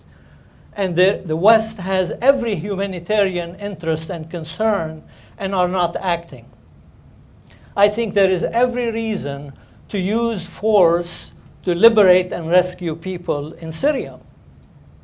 And there is a question of will here, because there has to be some kind of overriding this fig leaf of we cannot obtain a UNSC resolution. I mean, there is a point where you say, put this thing aside and go in with some force just to rescue people who are dying every day. Just to add to what David and Nabil said on this question, we know that one thing worked in the Syrian conflict, and that was when Assad used chemical weapons, number 13, at large scale, killed 1,700, more than 1,700 people. And the credible threat of the use of force was put on the table. It achieved results. I think on both the humanitarian and the political dimensions of this conflict, that has to be, again, brought back to the table. Yes, you exhaust the Security Council option. You work with other countries. You do all of these, kind of in a progressive ways. But at the end, I think, again, we are dealing with a regime that, as it went to Geneva, it began its campaign of barrel bombing. On a daily basis, they were using, dropping about 20 barrel bombs on Aleppo alone, killed more than 7,000, and that was their way of confidence-building measures. We went there as a coalition with a transition plan. We went there to implement the Geneva Communique, which is the basis of the Geneva talks. We went there putting the question of humanitarian access as a prerequisite for a beginning of a solution, which should not be politicized. This is the obligation of the regime under international humanitarian law. And what did the regime do? They allowed limited people to leave Homs, which was not, in fact, what we wanted. We wanted access to these people. They want to stay. They don't want to leave. Still, they were shelling them under the eyes of the UN. under the eyes of the international community. And out of the 470 who left, they arrested 300 of them and were questioning them. So you are dealing with an extreme case, and I think David used the word brutality. The extreme brutality in this conflict does invite a kind of responsible action from the international community. And as I said, you could really make a case that Syria is a case where not only the humanitarian concerns can be met when the U.S. takes leadership there, but national interest of the U.S. If you have a change in Syria, you are going to weaken that access of the Iran Hezbollah radical access. You are going to weaken the extremists. I mean, what did bring the extremists, the ISIS? It was the Assad from day one, when it was a peaceful protest. He said, our war is against the armed extremists. It was a self-fulfilling prophecy. He brought them. A lot of these guys actually were trained by the Assad regime to go kill Americans in Iraq. Those of you who are involved in Iraq know this. So the point is very simple. I mean, again, and sometimes you mentioned the point, there is no appetite in this country for intervention. We understand that. That's true in Europe as well. But the president has to make a case for the American public for action. And that action, again, is below boots on the ground and more than the inaction that we see now. There's so many ideas that can be immediately implemented to at least reduce the level of violence, to end the violence, and to really work with other countries. And believe me, when the president said we are going to use force after the chemical weapons use, Russia said, oh, we're not going to do anything. They pulled some of their advisors immediately. So on Syria, again, the question of political will is a very, very important, I think, component of doing something. Okay, so we're a little bit tight on time, so what we're going to do is take 2 questions here and 2 questions here, and then ask, please go ahead. Gentleman here, and the lady right back here, and then we'll go over here. First of all, I would like to thank all of you. My name is Faik Tunay. I'm a member of the Turkish Parliament, a member of the Foreign Affairs Committee. I represent Istanbul, and Istanbul is 1,000 kilometers away from the border cities, but even for some months, we started to see. I represent Istanbul, and Istanbul is 1,000 kilometers away from the border cities, but even for some months, we started to see a lot of Syrian refugees in the city center of Istanbul. They are begging on the streets. We don't complain about them. They are our brothers, and we see them, the Turkish citizens, as a guest in our country. But we only expect one thing: ruling party, opposition parties, and the regular citizens in Turkey on the street, stronger leadership from the Western allies and Western colleagues. We should avoid this immediately. Can you imagine that Istanbul is maybe more than 1,000 kilometers away from the border cities, but in the city center of Istanbul, many Syrian refugees. No house, no food, nothing, and they are begging on the street. This is very bad, and we are sad about that. But we only expect stronger leadership from the Western countries. That's the thing I would like to focus on that and mention. Thank you very much. Okay, and right back here. Young lady who had her hand up here before. Oh, I'm sorry, I had the hand wrong. Jim, I'm sorry. Right ahead. Roy Gutman, I work for McClatchy Newspapers out of Istanbul. I'm glad to talk to you afterwards. And I cover Syria as well as one can from Turkey. I just wanted to read to you from a bulletin I get every day from my Turkish-speaking assistant. This is actually from this morning. Didn't expect it. And this says, this is about the refugee flow. 3,700 new refugees have crossed over the border at Reyhanli in Hatay in 3 days, amid continuing barrel bombardment of Aleppo and surrounding villages. Close to 30 were rushed to Turkish hospitals for treatment after Sunday's attacks. So that's just one figure, okay? And I'm sure the ambassador might be able to confirm it. But in any case, I've also heard that as many as 5,000 people have turned up at camps that have been set up along the border inside of Syria on one single day. In the course of the period since December, I think your colleague in the Times reported recently that as many as 500,000 people have been forced out of Aleppo. And they are now, they fled to the border, they fled either across into Turkey or into these camps along the border. It seems to me that this is an emergency of such a high order that it's a staggering figure itself, but it also casts a spotlight on what the U.S. and other countries are doing. If the UNHCR has asked for 30,000 places for Syrian refugees, and they've only gotten 18,000 commitments, and the U.S. has given permission for, how many was it? 39 refugees? Those get adopted from outside, from third countries, but the people who came here and applied for asylum here different. I mean, this places a question for, not just for this panel, but for the next panel, which is, what are you going to do about it?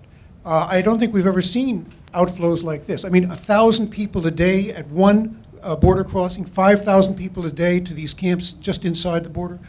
I mean, with all due respect to the panel, who are some terrific people, and you represent countries that have done so much, and I think of Turkey in particular, but also Jordan and and Lebanon. That and I salute the work of the IRC, but it seems to me everything that's been done so far has been a drop in the bucket. And Ambassador Tan, do you something more has want to to be. take on the question of whether the response has been wildly insufficient? I to the cannot problem? agree more. I think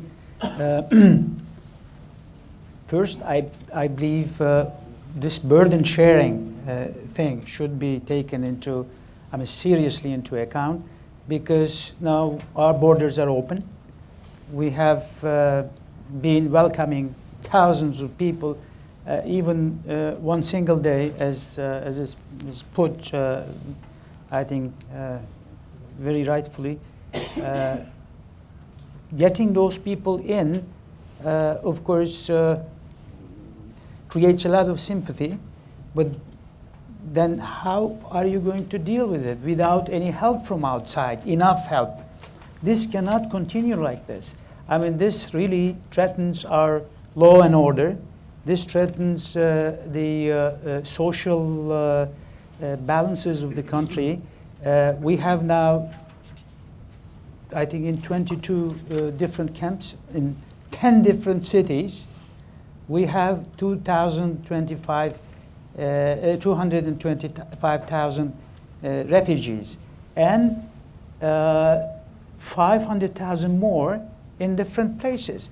And we have unfortunately, real registration of all those people, because they have come to Turkey in their own means.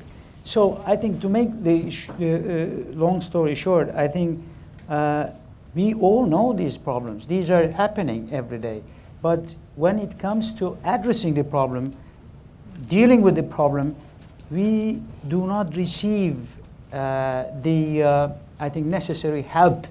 That's what we are saying. That's what we are asking from the international community. And so long as this continues, believe me, I think this will come and hit you in your own cities and towns, especially in Europe. Some of the people are fighting there will come back to their own countries. And what's going to happen then? I think this is a very serious problem. And I said, now, I think we are kind of used to it. We are used to live with this problem. This is so bad. It's become a sort of a regular issue that he kills every day. Since this conferences in the last month or so, he killed more than 6,000 people. And he keeps on killing. So this should be stopped. No matter what it takes, it should be stopped. We have to find a way.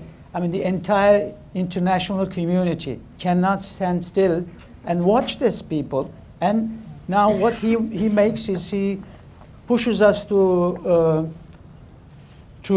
I think, devise some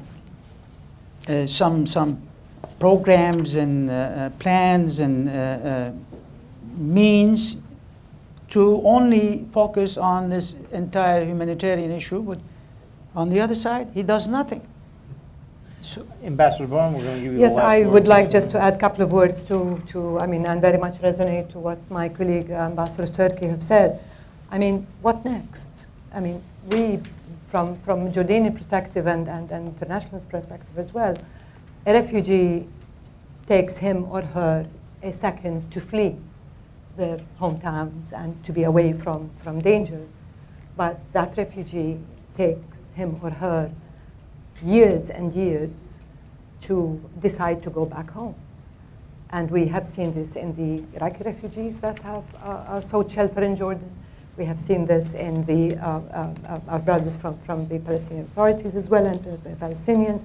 And now we're seeing this. And the pattern of thinking within the Syrian refugees themselves and the Jordanian host communities that are very much there and supportive, but overstretched and overwhelmed, is what next? I mean, even if the crisis ends tomorrow, are those refugees going to go back?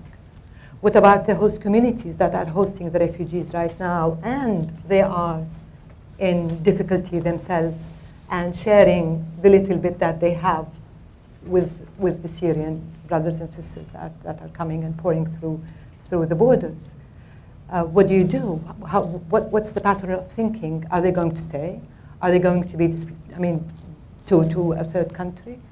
Going back home? When? And what is the situation? And to what kind of a political paradigm? I mean, this is all in the thinking, political, humanitarian context that the host countries are thinking and dwelling. But because overwhelmed with that we need to support those refugees right now, we're not thinking of tomorrow or the day after, because now there is a flood of 2,000 people coming your way. You need gloves, you need syringes, you need antibiotics, you need this and that. And then people say, okay, we think about it tomorrow or the day after. This is the magnitude that we're living in. This is the magnitude of the problem and the issues that are extremely, extremely overwhelming. I speak on behalf of my country and say, very proud that we are able to do that. Very proud that with your help and support, again, we are able to shoulder this. But really, it is a crisis of the biggest magnitude that we have ever seen. May I just? Sure. Please, there's a mic coming right to you.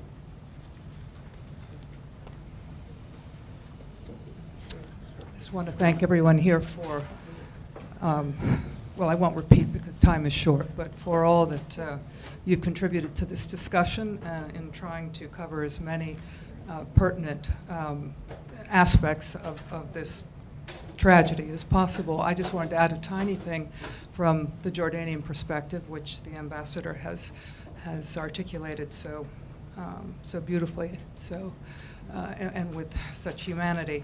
For the purposes of this discussion, which is trying to look at strategies and ways of actually dealing with the humanitarian dilemma in front of us, yes, the political is a very important discussion, and even history has to underlie all these discussions as well, at least of political and to some extent the humanitarian impasses we're facing today. But in terms of the objectives of this meeting, countries like Jordan, and Jordan in particular, are not only suffering, as has already been described, the humanitarian, the influx of such presenting such extraordinary humanitarian challenges to us in the immediate term, but also the long-term considerations, as Her Excellency just alluded to, the strategic planning necessary, which is increasingly our focus, and we hope the focus of the international humanitarian agencies that are working with us, and also in Turkey and Lebanon and elsewhere, needs, on one hand, we feel, to be better coordinated. This is something that we're noticing on the ground, at least in some of our efforts. I speak from an NGO perspective now. But also needs to look at what will be an ongoing deterioration in terms of services not only available to the refugees who have come into our countries, but to local communities who are now seeing the inflationary pressures affecting them, economic pressures, rents, food, medicines, access, well, the overwhelming of schools and clinics and other facilities, which is creating, and you were very diplomatic about it, but to be very blunt, it is creating increasing pressures and tensions, which are manifesting themselves at all levels, including the political levels and political decision-making in the country. So we need international agencies to be not only working, as you have so well, with us, in terms of addressing the immediate needs, but in terms of the long-term planning, to try to look from the standpoint of the stability, internal stability of the countries so affected, and also the long-term needs of the refugees in our countries, how you look at the picture as a whole rather than in these pieces that, that we've all been discussing and that have been presented so well today. So better coordination, and I reiterate the long-term planning that's needed. Well, thank you for those comments. We haven't come to an end of the questions. We haven't come to many conclusions, but we have come to an end of our time. So, Tony. Thank you very much. I would like to thank our panelists and David Sanger for moderating what was clearly an actionable agenda and a very, very on a very important set of issues. You have infused a sense of urgency and listening. I think last night we had a dinner conversation, and I was struck by one of our colleagues commented, Pope Francis has said this seems to be an era of global indifference. And I think here at the Aspen Institute, we are trying to move on a different platform and framework, to not be indifferent, but to act to what is clearly a sense of urgency and crises on so many different levels. Our next panel will start in 5 minutes, and it's a panel that will lead and delve into access to aid in Syria. So I look forward to everyone joining us, and thank our panelists very, very much.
Thank you very much.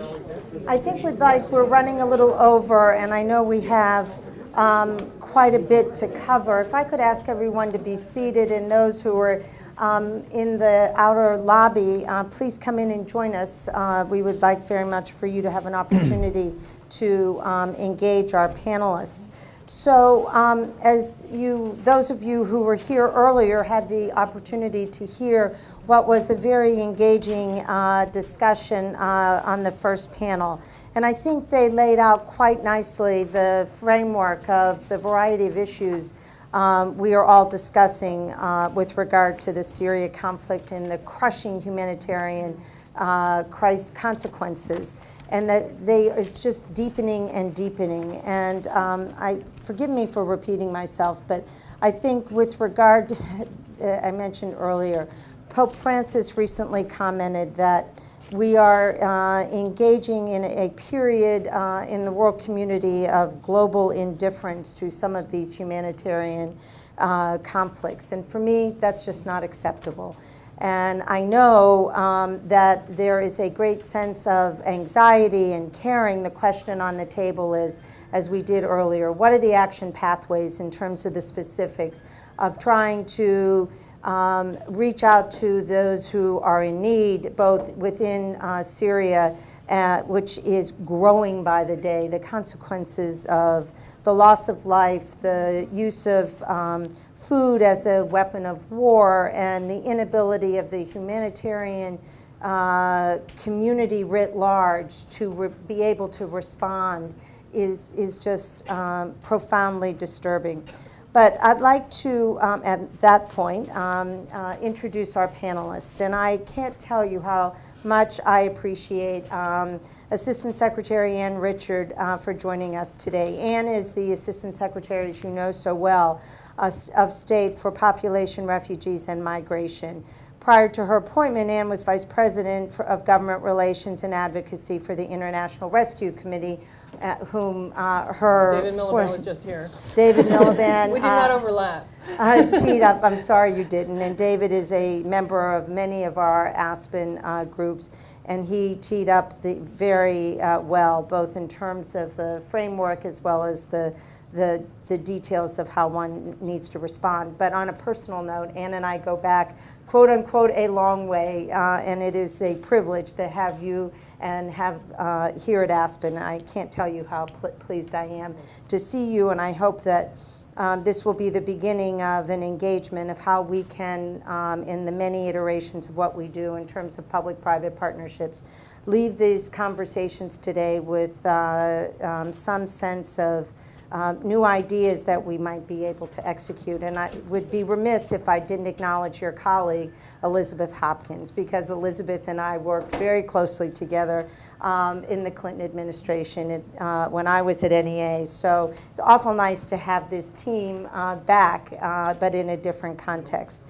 And then next to Anne is Francois Stam, head of the regional delegation for the United States and Canada at the International Committee of the Red Cross. As head of regional delegation for U.S. and Canada, Francois oversees ICRC visits to the detention facility in a number of places, Cuba, at Guantanamo, and is responsible for working with relationships with governments writ large. He also obviously is deeply embedded and embroiled in the conflicts that are raging in the Middle East. And Francois, we are very, very interested in hearing from you. And finally, at the end, but not finally, but just in terms of my introduction, is Ubay Shahab Bandar, Senior Consultant for the Syrian Opposition Coalition. I think it's very important for us to always have as many voices at the table as we can, especially with regard to this conflict. Ubay is a Syrian American, former Defense Department official, and currently serves as a senior advisor to the Syrian Opposition Coalition.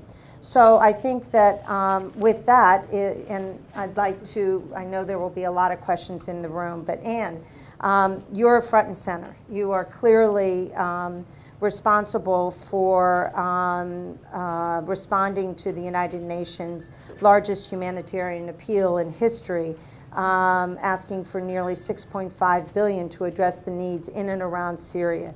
We heard on the panel and in response to some of the questions, while that is a staggering number, it doesn't even begin to touch what is happening. We also, on the ground, what we also know, however, is it is extremely difficult to reach those in Syria for any sustained way.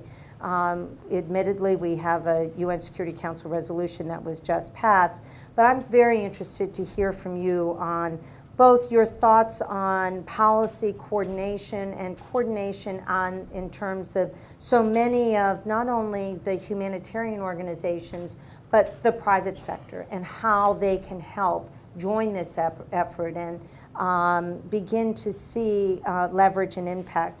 One of the things David Miliband made very clear is his view that we need to get out from under the notion that with each and every action we seek to take in Syria, we need a new UN Security Council resolution. And his view, and others who are beginning to engage on this issue, there's a clear legal framework, and that we can and should act. And that pressure of acting on to have a sustained humanitarian access for those within Syria can have an impact. So, Anne, if I could start with you and Sure. get your sense, and a warm, warm welcome. Thank you, Tony. It's very nice to have a reunion of folks who worked together for Madeleine Albright.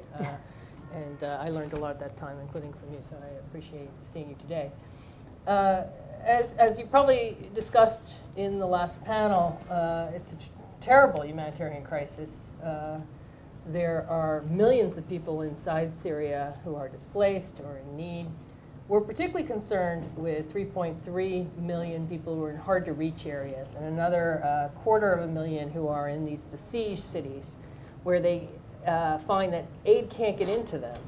And the international humanitarian system knows what to do, has the professionals, has the people headquartered in Damascus who potentially could be doing a lot, but are not allowed to get to the people who are in the greatest need. We also have over 2.5 million refugees who fled to the surrounding neighborhood. There's some good news and there's some bad news and there's some terrible news. The good news is the U.S. has been able to be a leading donor in response. We've provided $1.7 billion since the start of the crisis, nearly 3 years ago. And we've been able to do that because there's bipartisan support for humanitarian assistance on the Hill. And the $1.7 billion is a mix of the funding that my bureau provides to the UN Refugee Agency, to the UNRWA, the agency that helps the Palestinians, the International Committee of the Red Cross, which I should have said first since Francois is right next to me. We are able to do this because even in a time of economic constraint, this is the day after the budget went up yesterday, Congress continues year in and year out to provide funding for these types of programs that can save a lot of lives. But they only save lives if people can reach those in need. We talk about aiding people, we talk about protecting and aiding often. We are able to protect and aid people who get to these countries that border Syria. We are only able to aid some of the people inside Syria, and we are unable to protect them from onslaught, in many cases by their own government. In the situation of displaced persons, which is what you call people who are displaced inside their own country, it is the responsibility of their own government to help them first and foremost. And in this particular instance, they are being attacked by their own government. And so it's a horrible situation. I've traveled several times to the region. I have met, on a couple of my trips, refugees who've just come across the border from southern Syria into Jordan. And they're often quite traumatized. Just families that don't want to become refugees, but now they are newly minted refugees because they have moved several times within Syria, and they found that they no longer had an option. They had to flee. Terrible things had already happened to them. So I think the good news is that the U.S. is a leading supporter of this. I think another piece of good news is I think the UN agencies that respond are doing a good job, especially as we look back over the history of these organizations. They have, in the past decade or 2 decades, become more professional, developed really good responses, are run by really smart, seasoned international leaders. So that's another good piece. The bad, as I told you, is that it's just such a horrible crisis that continues on and on and on. And the worst, I guess, is that we have seen the destruction of a country that was a functioning economy. It was a dictatorship, but it was not a bad place to visit. I went there in 2008 to thank them for taking in so many Iraqi refugees. And to think back to that place that was comfortable to visit, and you saw a diverse population living side by side, and instead you have this horrible situation where the hospitals have been bombed, the bakeries have been bombed, the doctors have fled, so many people have fled. And what we really are concerned about is that a whole generation of Syrians, the children and youth of Syria, are out of school, they're being traumatized, they've seen horrible things, their families have been shattered, and there's not enough humanitarian aid for us to gather worldwide to really give them everything they need. I think we're very good as a humanitarian community in saving lives. Once people get to safety, we can keep them alive. But there's a difference between living and thriving, surviving and really thriving. And this is where kids need to be in school. Youth need to have livelihoods. People need to have a feeling that they do have a future. And I think that this is the thing that is going to be very hard for us. And so this gets to your question about the private sector. I think that one of the things that has been demoralizing for me is that we haven't seen a lot of response from the American public, not outside of the government, to providing assistance and to raising money. It hasn't touched people's heartstrings, the situation, the way, say, the Haiti earthquake did or the typhoon in the Philippines. Part of it is it's not a natural disaster. This is a crisis that has come as a byproduct of an uprising and now war. And a part that's been good is that Syrian Americans, some of whom have been in the United States for generations, are definitely stepping forward to do their part for relatives and friends. But I think that most Americans see this as a very messy situation where there's a lot of bad guys on both sides and are, they're sort of fatigued from war, and more war in the Middle East. A bright point from the private sector point of view, which maybe many of you have heard of already, is the IKEA Foundation has funded a better shelter for refugees that can be set up. It looks a bit like a tent, but is more sturdy. And it can be put together with the ease/difficulty, depending on your own handiness, of IKEA home products. And I saw one that had been set up in the courtyard of the UNHCR office in Beirut. And they were finding it a little challenging. I think we've talked about this before, the Lebanese community here in the U.S. The Lebanese did not want the refugees putting down roots and staying, but we're incredibly open in terms of people coming in and crossing borders and reaching safety. So the UNHCR was arguing, look, you can take it down, put it in a suitcase, and the refugees can take it with them when it's time to go back into Syria.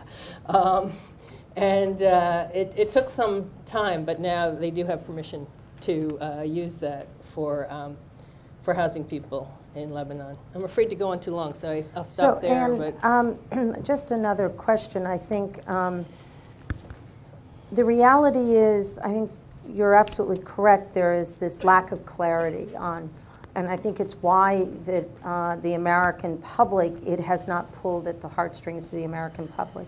Because for night after night after night, you're hearing, well, who is the Syrian opposition? Well, the Syrian opposition is so multi-sectorals, and there are good guys, less good guys, and there is this, as we know so well, this sea of gray that is surrounding this, the upheaval that is occurring in the Middle East. That upheaval is not going to settle down anytime in the near future. And what I'd be interested to, and you picked up on this with regard to Lebanon. So these countries, Lebanon and Jordan in particular, Turkey is different because it's a larger, different in the sense, it's a larger country, and it can withstand, I think, with a greater degree of resiliency, the impact of these refugees. It's still difficult. We heard in the previous panel that as far as away as Istanbul, Syrian refugees are there, they're homeless. I think we have to recognize in the foreseeable future, if tomorrow we were fortunate enough to see a political Geneva II framework, which, I mean, for me to even say it, I'm stumbling on the words, reach an agreement, Syria will not be rebuilt. And so for the foreseeable future, the destruction is so profound. So the question is, you have Jordanians who, the country of Jordan can barely, it's crushing under the weight of these refugees.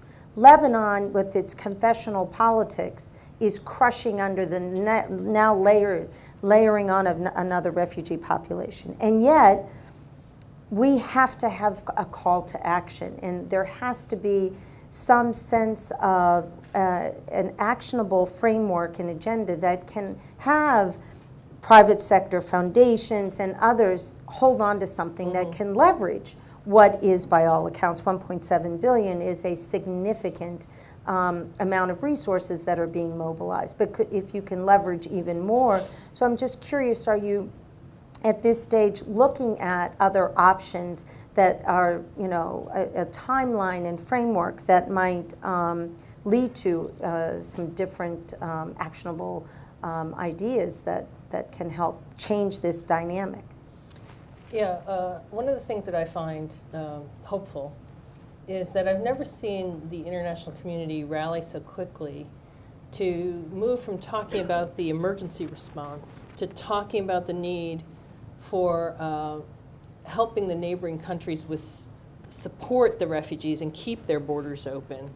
And so that this crisis, which has gone from a serious specific crisis to a regional crisis, doesn't necessarily lead to the implosion of all these, the governments in the surrounding states. I'm particularly worried about Jordan and Lebanon from having visited all of the countries around Syria. Those are the ones where they are themselves most upfront warning us that they're taking on quite a lot and that it is causing strains.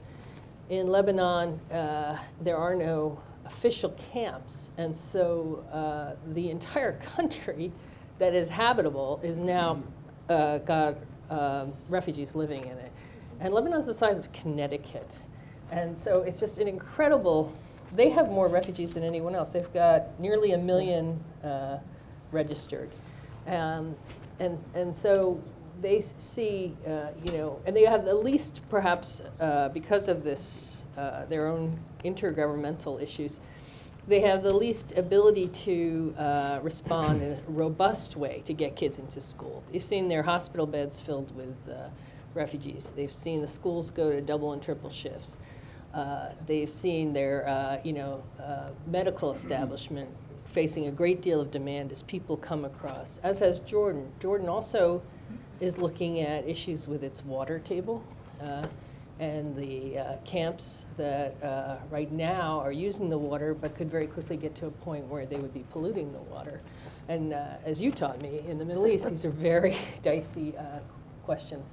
So what we need to do is not just provide aid to the refugees, we need to help the poor of those countries to also get services and not lose out for their countries, their governments doing the right thing.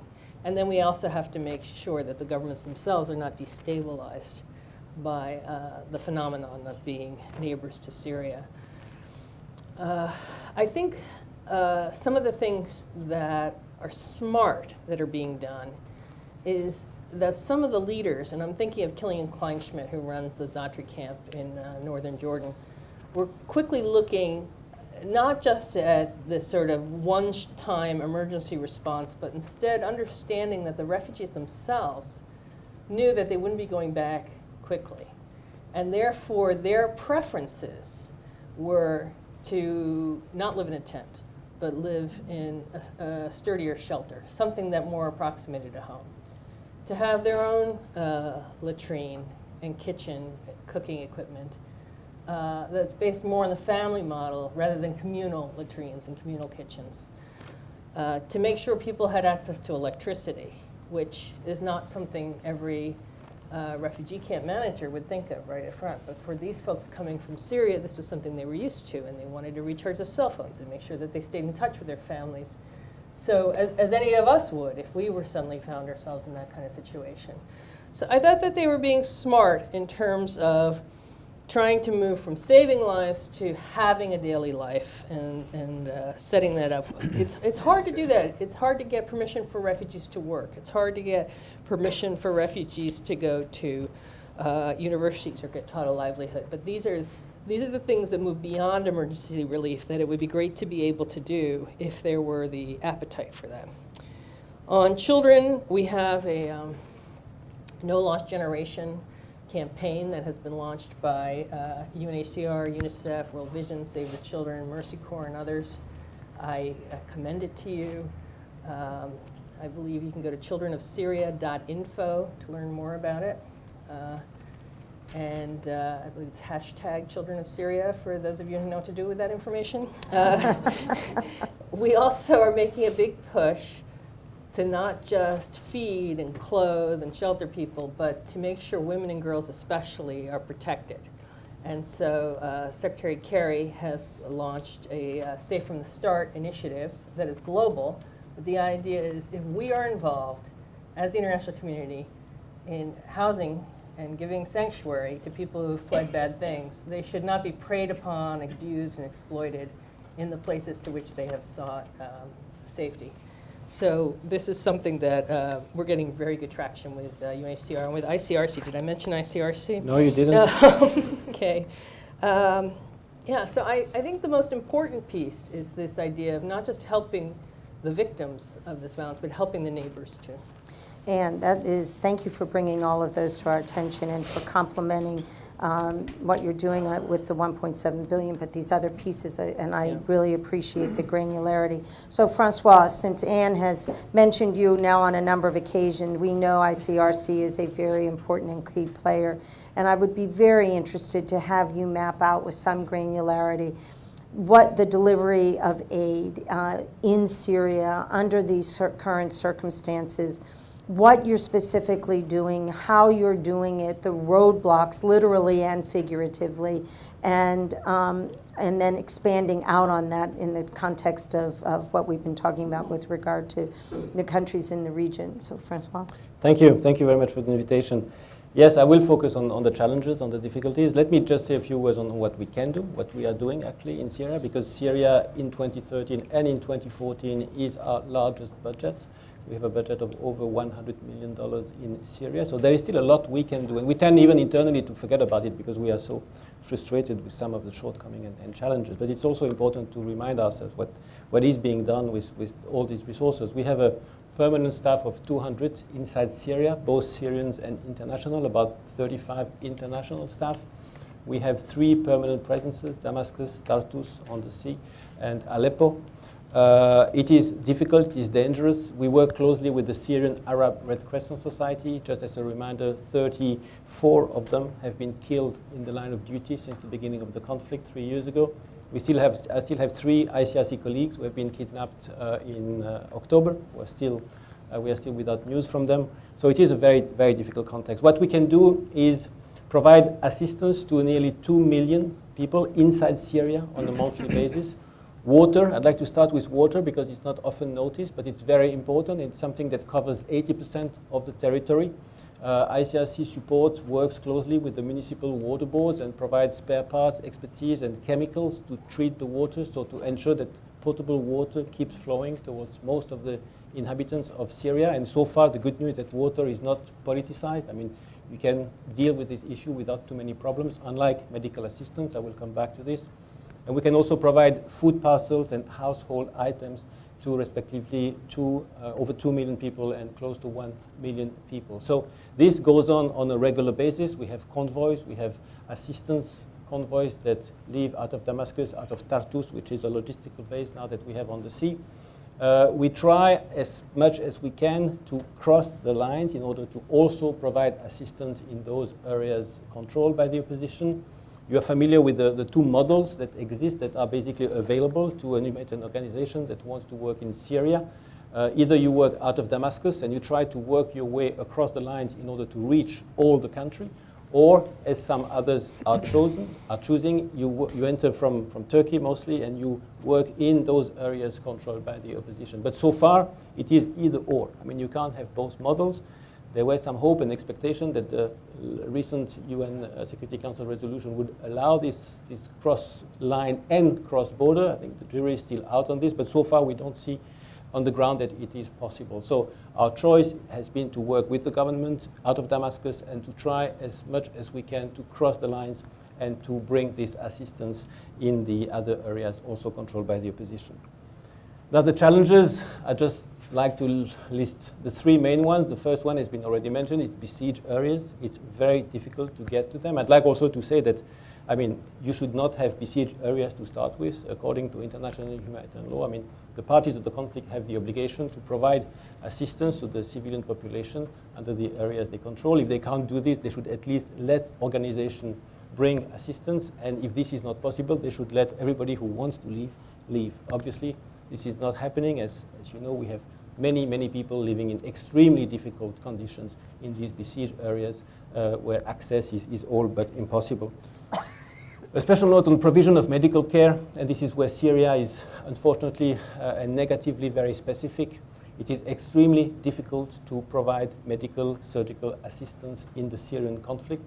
We seem to have this shocking notion across the board that wounded fighters do not deserve medical treatment.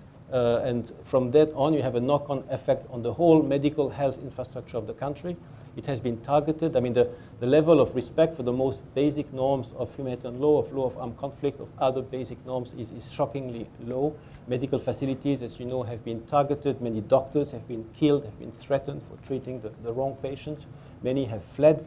So as a result, now the health infrastructure in the country is all but in shambles, and you have many people who suffer, who actually die not only from being hit with a barrel bomb or just shot at, but people who suffer from chronic disease simply don't get or can't afford the treatment. So the mortality rate has also increased very significantly in this regard.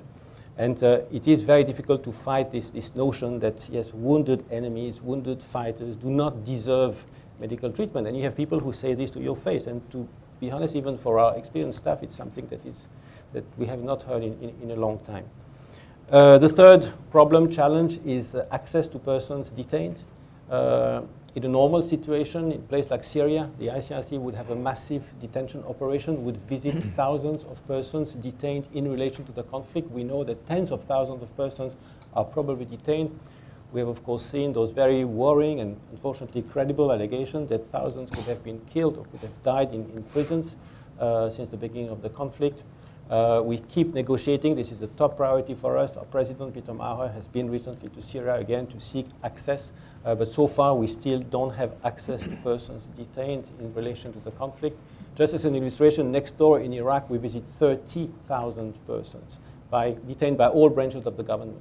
But in Syria, it is zero as we speak. I hope very reasonably to have better news in a few weeks, because we really push very hard. But so far, we still don't have access.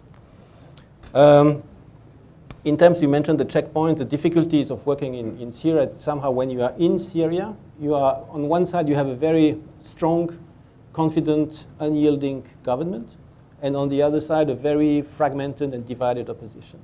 So if you want, for instance, to go with a convoy to an area controlled by the opposition or close to it, it's, to start with, very difficult to obtain the necessary green light and guarantees from Damascus. And if and when you get it, once you get on the other place, I mean, you don't know exactly who will be in control of the checkpoint. The people you knew from 1 month ago might have changed. You have a lot of changes. It's dangerous. Our persons who have been kidnapped and are still kidnapped have been kidnapped in such an operation at a checkpoint. So it is very, I mean, you have also different groups. As you know, you have tensions, even infighting within the opposition. You have people, jihadists, foreigners also, who obviously are hostile towards us as well. I mean, this must be mentioned. So the Syrian opposition today, as we see it on the ground, is a very diverse, fragmented group, and we see no improvement in this regard. So it makes simply the work on the ground extremely difficult when you want to progress physically with your trucks to go and deliver assistance. Some very caution, reasonable optimism. I mean, I hope that we are in a better situation now than I would say maybe 1 month ago. We could, for instance, last week provide assistance to 4,000 families in Basra, north of Damascus, with 19 trucks. It was an assistance that was conducted, I would say, normally through negotiation with all the parties. They agreed to a pause in the fighting. We could go there. We had the necessary guarantees. We delivered. We came back. So that's good. We just hope we can replicate this. We're, of course, pushing for it to go to as many places. We have the resources. We have the trucks. We have the food. We have the stocks to, of course, increase our outreach. The needs are not met in Syria. One problem we don't have is to cover our budget, thanks to a very generous response from our donors. I'm first among them. But there are many, many donors, so that's not a problem we have. The problem, as was mentioned before, is simply access and security guarantees. And we think that ICRC and the others will not solve the conflict in Syria. It, of course, requires a political solution. We think that the further presidential statement, the latest UN Security Council resolution are steps in the right direction. But so far, to be perfectly honest, we don't really see a change, a difference at the ground level. We hope it will come into effect in the coming weeks. It's a good trend. In the previous panel that I assisted, there was mention of the chemical weapon episode. What we noted, of course, that this chemical weapon episode somehow created an international, I mean, a reaction by the international community, a mobilization that unfortunately we haven't seen since. But somehow it proved that it can be done. More attention can be focused on Syria. But we realize that there's also this fatigue, both with government, but also more importantly with the public, be it here in North America or in Western Europe. It's the same. It's very hard now to bring attention, to bring money for this conflict. Well, Francois, thank you. You paint a very sober picture, which I knew you would. I think that you're almost understating some of the consequences of not being able to have access. I just would like to delve a little bit deeper. So the question is, especially if you look at the relationship of your work and your engagement with the Syrian regime, the reality is you sort of have two mandates. You have your own people who have been kidnapped. You need to balance the political engagement with the Syrian regime on the issue of trying to both get access on the day-to-day, but then the broader framework that you're trying to address. And so I think they are very clever, as we've seen. And so the question on the table is, especially you mentioned it with regard to the UN Security Council resolution. And the previous panel talked a lot about the need for accountability, So do we need and should we get not another resolution? And I mean, when you say the coming weeks, an earlier figure we heard on the previous panel is, 5,000 are coming across. That's just, the numbers are staggering. So extrapolate that 3 weeks down, which maybe we will see some change. But how do you deal when you need to actually, who is your point of contact in the Syrian regime? How does it go? Is the relationship of the political to the military? And on the issue of the Syrian coalition, and I'm anxious to engage Obaid on this, we recognize there is a multiple players with regard to those who are in the Syrian coalition. But I think that we are, in a way, playing into that a little too much. We also know there are those in the Syrian opposition whom we've worked with, whom we are engaged with, and who's the go-to on that side? If you could just address in some specificity. I couldn't agree more with the urgency, of course. It's so urgent. And now it seems that Ukraine has taken all the attention from Syria, so that's another issue that we have also to face. Yeah, but one could argue that there is a access point that is without coincidence. You have Russia, who's a key player with regard to Ukraine. We also have Russia, who, recently agreed to participate in this last UN Security Council resolution. So, is that an opportunity to get them to engage more tangibly in a more positive, actionable agenda? Yeah.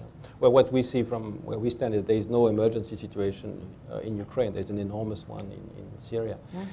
Back to the regime, I think despite all odds, it has remained even very bureaucratic.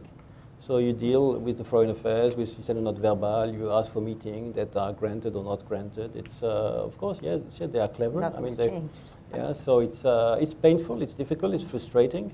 But that's how I mean, there's no way around this, I'm afraid. I mean, they are in control. They make you feel that they are in control. They're still the last I heard, I mean, towards cross-border, I mean, it's still very clear that, for instance, if we were to enter from Turkey and to work from Turkey in Syria, in those areas controlled by the opposition, I don't think we would be kicked out of Damascus, but we would find our life even more difficult.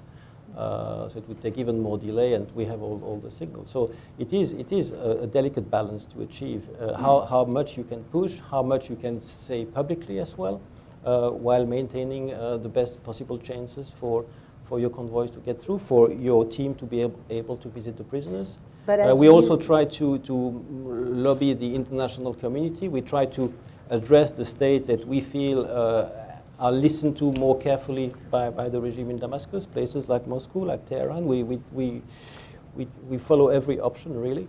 But despite all this, I think it remains very difficult. But again, I'd like to emphasize there are many things we can do. It's still our largest budget. We do provide assistance, but there are so many shortcomings. And what has been said before, but can only be repeated, that the level of destruction, the level of suffering, the level of displacement, of killings, I mean, we talk about things we haven't seen in at least a generation. So it's the physical destruction to the infrastructure in Syria is very, very high. It will take a long time to rebuild, and we are nowhere near starting the reconstruction. With the opposition, we try to adapt. As we have said, it's a fluid environment, so we have official contacts. We have also a lot of contact via Skype. We try Lebanon, we try Turkey as well, but it's very difficult. It's typically the situation where can you trust a contact, a person you see via Skype with the life of your team that will go there? These are difficult calls, but these are calls that our team have to answer, yes. Very difficult.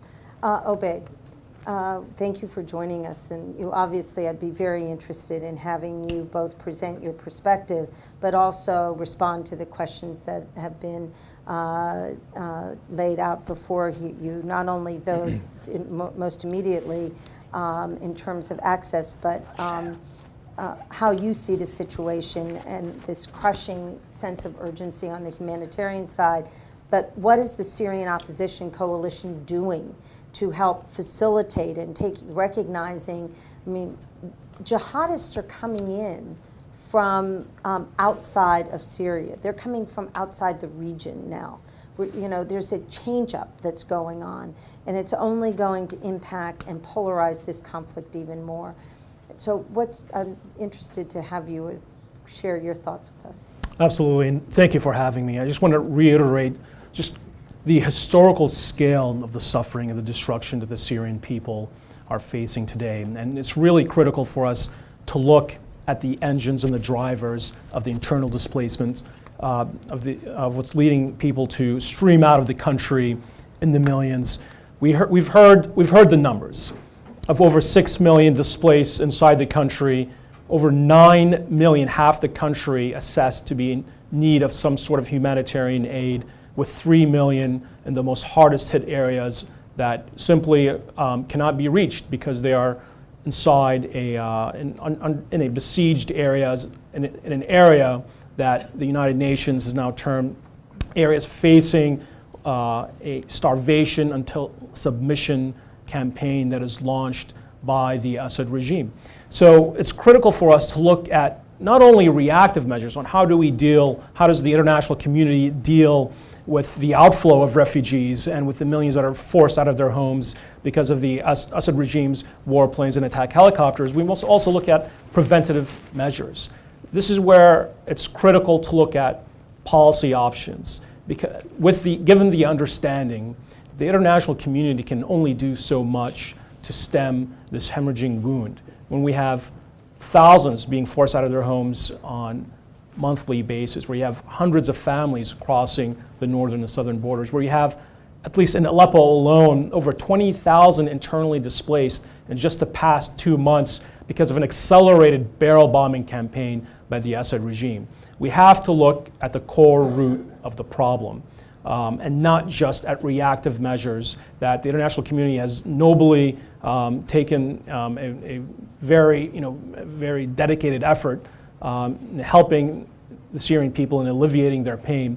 But that can only go so far. So what is the Syrian opposition doing? Well, this is where it is critical to ensure that the specific provisions in the UN Security Council resolution for humanitarian access are absolutely implemented on the ground, especially, in particular, having the Assad regime, acquiesce to cross-border aid through liberated territory, through the Jordanian and Turkish border. This is an absolutely critical issue that the regime to this day refuses to acknowledge. And this is significantly hampering international humanitarian aid. In fact, most recently, the Congressional Research Service report very clearly outlined what was described as a purposeful effort by the Assad regime to quote, severely constrain access by the international community and agencies working with the United Nations. So we've got to really focus on that core root, that key driver of what's actually accelerating the refugee and humanitarian crisis in Syria today, and that is notably the policy and the institutionalized policy of the Assad regime to not allow cross-border aid and to accelerate the barrel bombing campaigns and to accelerate the mass bombardment campaigns, the mass bombardment and mass displacement that the UN Security Council resolution for humanitarian access clearly condemns. It is notable both in that Congressional Research Service report and in the UN Security Council resolution, the overwhelming onus is put on the Assad regime for causing the humanitarian crisis today, and for establishing an environment where it's become nearly impossible for those facing forced starvation. It's not just mass starvation; it's forced starvation. Access to basic humanitarian goods. I'll give you an anecdotal example. For example, what happened in Homs. The Syrian opposition in Geneva was working very closely in communication with the opposition forces on the ground that were in discussions with the United Nations and other NGOs for access. What happened? The aid that was finally allowed by the regime to go in was but a pinprick of what was needed. In fact, you saw a regime that prioritized forced displacement, forcing people to leave their homes. They called it evacuation, but it is forced displacement, which is illegal under international law. You saw UN trucks under attack, under a mortar attack, and under a sniper attack from areas controlled by regime-affiliated militias. We've seen a similar situation in Damascus. So while there has been some aid that's come in, both because of negotiations with opposition forces on the ground and because of negotiations with the Assad regime, it has simply not been enough. And in many areas where it has been received, it's either been pilfered by agents of the regime or the aid trucks have come under attack by regime-allied militia. So that cross-border aid is absolutely critical. You will find many in the opposition are in close contact with OSHA, are in close contact with international NGOs that are on the border. I've been there myself, spending months in Gaziantep and Reyhanli, two border towns in southern Turkey. They have the necessary access through liberated territories if they are finally given the green light by the United Nations. Thank you. Thank you very much. Well, I'd like to, I obviously have many, many more questions, but I'd like to open this up to our audience. We do have microphones, so if you could wait. Do we have some questions? Barbara Slavin. Just 1 second, Barbara.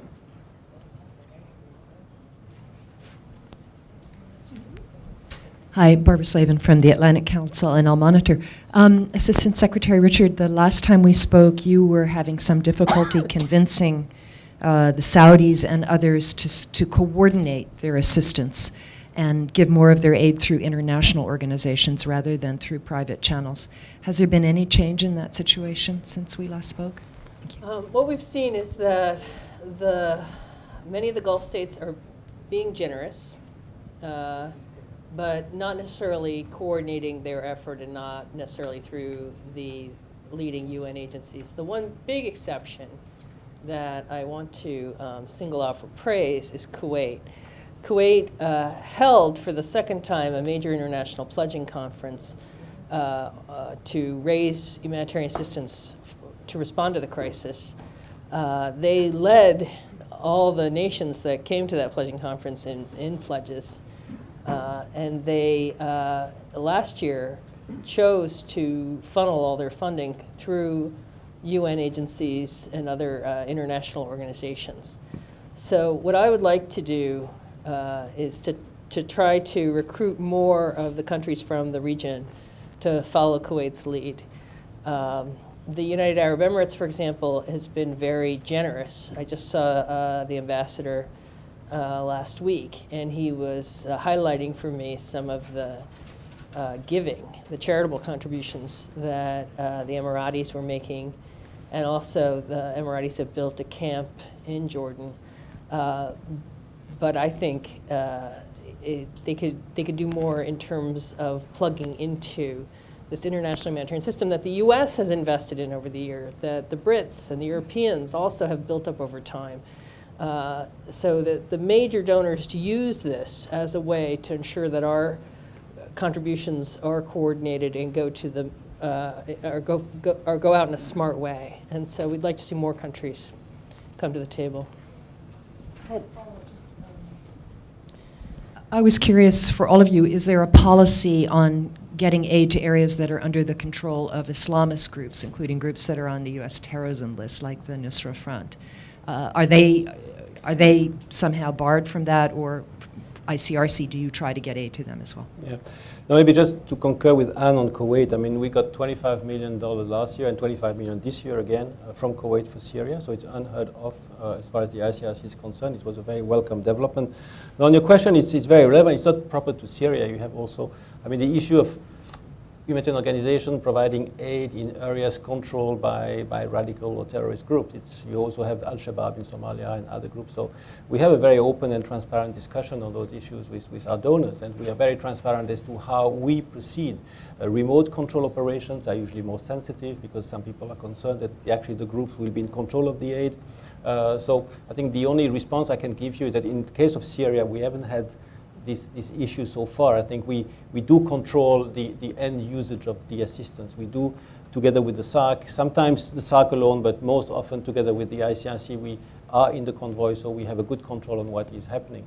And it can happen in certain situations, but not in Syria, that some donors are unhappy with the way we work, so then we have to turn down the donation. But I think for us, the critical issue that we should be very transparent as to how we work and how the situation functions. Now, you know, donors are very sophisticated. I mean, they're not just sitting here in Washington. They are all over the place, be it PRM, or also ECHO, or the DFID. I mean, the big donors, they have field presence, and they know very well how it works. So we have a very candid and direct dialogue on all those issues. So if you're in a Nusra area, you don't get... I'm sorry? If you're in a Nusra area, you don't get food aid? No. So I mean, you do or you don't, but not depending on the donor's position as far as we are concerned, depending on whether we can secure the necessary conditions for us to reach the area. As I said, in Syria, we don't have this issue. Because we control the... No. No. No. I can really say open, in the case of Syria, we have never received any hint from any donor that this would be a problem. It's hard enough to get there. I mean, You know, if I could address that issue, there's absolutely a problem, and it is addressed in the UN Security Council resolution for humanitarian access. This problem of cities that are besieged by internationally designated terrorist groups. Specifically, there are two villages in northern Aleppo. And also, on the other side, you have internationally designated terrorist groups such as Lebanese Hezbollah that are besieging areas in outside of Damascus, in particular East Ghouta, Daraa, and Ma'adamiyah. So there's absolutely a problem, and it's something that needs to be addressed. The difference is that the regime has supply helicopters that it is able to get into those areas that are isolated. On the other hand, in areas that have been liberated by the opposition forces, you simply have no way to get out. Just last couple of weeks ago, we had two survivors of the Ma'adamiyah starvation campaign come to the United States and give a first-hand account of not only their survival of the chemical weapons strike, but of their survival of the subsequent starvation campaign that was initiated in the areas that the regime had hit with chemical weapons in the first place. So we absolutely have to deal with the issue of internationally designated terrorist groups such as Lebanese Hezbollah on the regime side, and transnational extremist groups that are causing a problem not only for the Syrian people in sieges in areas that are regime controlled, but also by international designated terrorist groups that have also taken humanitarian aid that had been designated to people living in liberated territories. Now, the opposition has made some traction on this front. For example, the Al-Qaeda faction, the Islamic State of Iraq and the Levant, has been kicked out of notably the town of Adana and the town of Atme in Idlib, where you have a significant concentration of internally displaced people and camps. So this really reiterates the security dimensions of the humanitarian crisis, that you have millions that are now vulnerable to extremist groups on both sides, and this is something that needs to be addressed with a much more robust and preventive measure rather than a reactive policy. Do we have any other? Yes, please. My name is Shawi. Just 1 second, there's a microphone. Thank you. I want to thank you for putting this panel together and all the events of the day. My name is Shawi. I'm Lebanese American. I've been here for 33 years. I'm Lebanese Christian, if I may say. And I have been living here for 33 years. I'm a painter. I'm not a politician.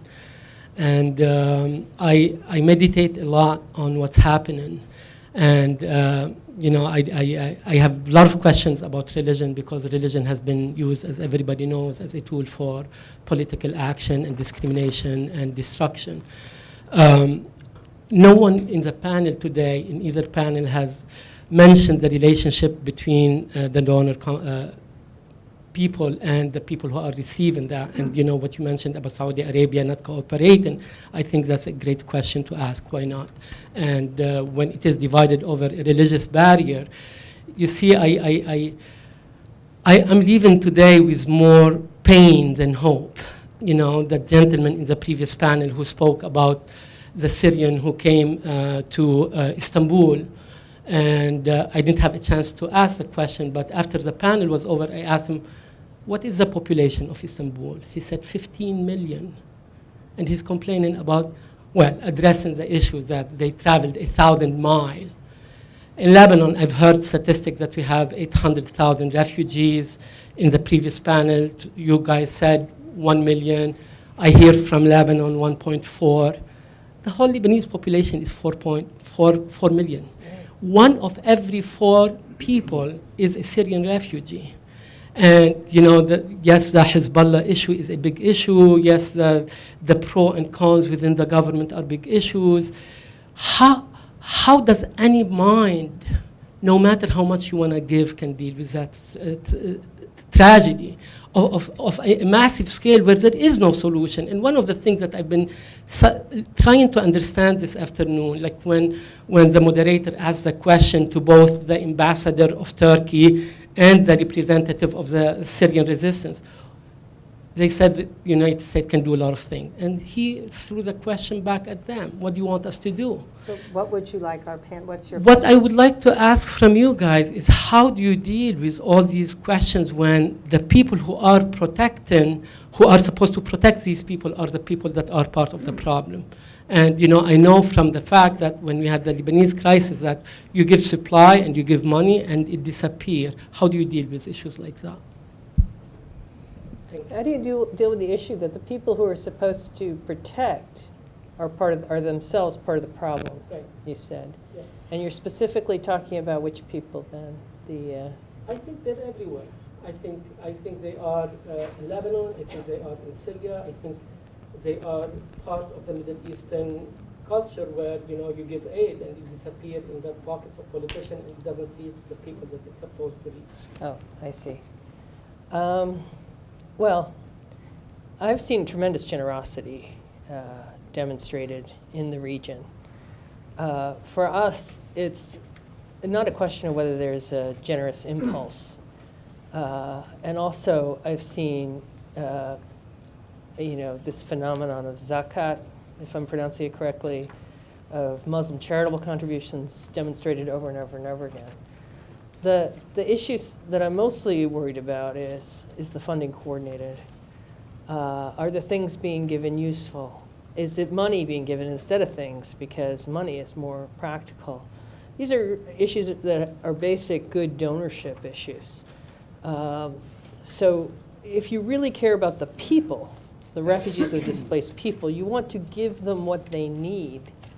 If you're more interested in hyping up your own good works, then you're going to see a lot of giving of structures and in-kind contributions of products that you would want to export anyway, or big signs. I'm very comfortable with the approach the U.S. takes. Sometimes we're criticized that we don't get enough credit for what we're giving. We have tried in this crisis, where it's safe to do so, to make it clear to the recipients that American taxpayers helped fund the contributions. In terms of corruption, I mean, that's a worldwide phenomenon. There are more and more things being done to cut down on that using some basic innovations, like having retina iris scans of all the refugees, so that you can't keep signing up in different places for the same benefits. Or we give out now more and more with the World Food Program and with Kizilay, which is the Red Crescent movement in Turkey, cash cards so that people can go and buy their own food based on what their families like at the local markets. It helps the local merchants and it helps the families then without involving somebody's brother-in-law getting the contract to supply the whole camp. So there are, I mean, given that we're dealing with human beings, there's always going to be, a concern. But I think we do a lot of smart things to avoid too much diversion or too much corruption. Francois, Obey. How do you keep your hope? There are days. There are days. Francois, Obey. Yes, maybe just, I think, generosity in the region is very effective and impressive. It's sadly met by indifference, at least in Western Europe. You mentioned Lebanon, a not so wealthy country of 4 million that takes 1 million refugees. My country, for instance, Switzerland, a wealthy country of 8 million. We have had a internal debate for weeks now, whether we would take 600 or 700 Syrian refugees. And it's the same all over Western Europe. I'm not sure it's very different in North America, by the way. So that's an issue. Now, in terms of protection, I think what I'd like to say, we don't need new rules for Syria. It's the existing rules, very basic rules are simply not being respected. I think what is shocking for us practitioners on the ground is this lack of respect for the most basic rules of flow of armed conflict, human rights. This is something, and what can be done about it? I'm not sure I have the answer, but that's the environment we work in. No new rules. Try to enforce existing very basic rules. A recognition of the hard reality that for every food basket that is distributed, for every tent that is given to a needy family, for every family that is taken into a shelter, the regime is producing twice as many barrel bombs and is displacing and killing hundreds a week, thousands a month. So it's the reaction and the response can almost never be proportionate to the core root, the engine and the driver of the humanitarian suffering and the death and the destruction. And that driver of the situation can be traced back to the very essence and policy of the Assad regime. So a renewed focus by the international community, by a policy that makes it very clear that any malfeasance and non-adherence to the UN Security Council resolution on humanitarian access, calling upon for the end of the barrel bombs, the end of the mass bombardments, at the end of the forced starvation campaigns, is absolutely critical and is long overdue. I mean, in Syria today, outside of the Damascus neighborhoods that have been liberated, and in the liberated areas in the north, the checkpoints that divide the regime-controlled areas from the liberated areas. If you look at the graffiti left behind by militias affiliated with the regime, it's very telling. You see, not only do you see graffiti that reads, Al-Assad or we burn the country, you're seeing fresh graffiti that now pretend a much graver and just absolutely nightmarish scenario, kneel or starve. I mean, this is the type of mentality, this is the type of policy that we haven't seen for 70 years as part of an institutionalized policy by a government. And this is what has to end. The reaction by the international community is absolutely commendable, but it can never match the scale of the destruction that is leading to the suffering being perpetrated by the Assad regime. I think that, yes, please. Oh, go ahead. Thank you. Hi, Steven Rodriguez from the City College of New York. The World Health Organization estimates 1 billion people with disabilities around the world, and the Syrian conflict has been a highly disabling conflict. So I'm just curious as to what is being done to track people with disabilities and the aid they are obtaining, and what is being done to ensure inclusion of people with disabilities in all aid assistance programs?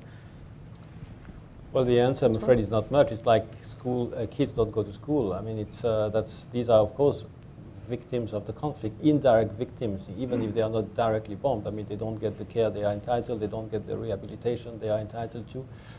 So these are, I would say, it's hard to say, but these are almost secondary priorities at the moment. I mean, besieged areas and prisons, and that's what we concentrate on. But there are many, many other rings around those initial rings of top priority that suffer a lot inside Syria. That's what I mentioned with the whole health system of the country has collapsed, is collapsing. And many people don't get the care they are used to and they need to survive, including people with disabilities. I'm not aware of we try to support health surgical facilities that provide direct surgery for the victims of the conflict, but that's all we can do. And as I said, it's extremely difficult to move with medical aid across the line. This is almost impossible, let's face it, because of this attitude that wounded people, wounded fighters should not get treated, because if you fix them up, they will come up and join the fight and shoot at you again, which is, of course, the truth, but that's one of the most basic tenets of international humanitarian law since a long time.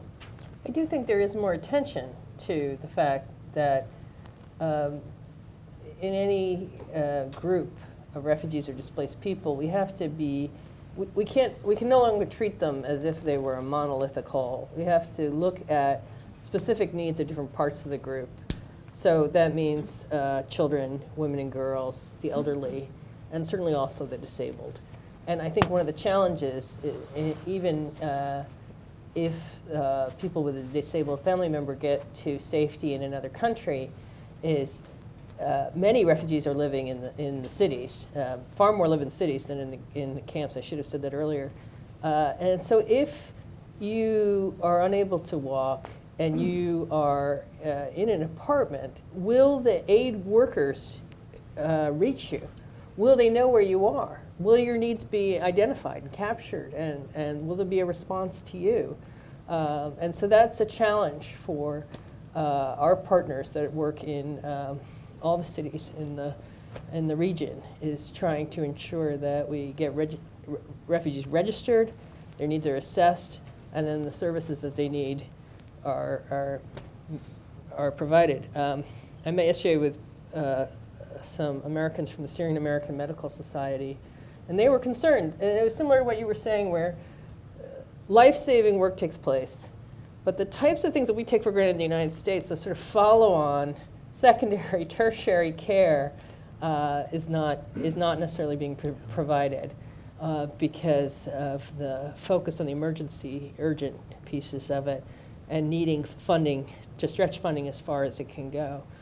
So we have at the department a colleague who is the envoy for disabilities, and she's reached out to me a couple times now to make sure that in this crisis, the needs of disabled are not forgotten or neglected. Thank you. George, I think you had a question? Yeah, George Cody, American Task Force for Lebanon. This is directed to Assistant Secretary Richard, but if anybody else wants to respond. You had mentioned, I noticed in every forum, sort of frustration with the fact that there's not more of a contribution or attention by the private sector. So how do you go about raising that level of awareness so they're actually willing to, especially maybe the corporate community, to actually write checks and form a public-private partnership with our government? What do you do to go to that higher level where in fact it can be a part of a process? And whoever else wants to answer that. I guess there's a couple of things. One is raising the needs, the profile of the crisis, so that people don't forget. And there will be a lot done next week with the whole third anniversary coming up. I know that a lot of the different groups or non-governmental organizations, UN agencies are organizing to commemorate the anniversary and remind people of what's out there. And then I think we also have to be a little smarter maybe in offering opportunities so that someone with good intentions knows where to plug in and knows how they can be helpful.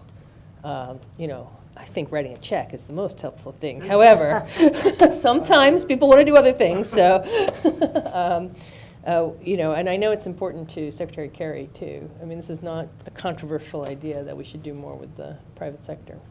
So, Anne, as you know, I will take this opportunity. We here at Aspen do have a public-private partnership that is the Partners for New Beginning that does cover the Middle East. And it's under the stewardship of Secretary Albright, Walter Isaacson, and Muhtar Kent. So I am a strong proponent of public-private partnerships.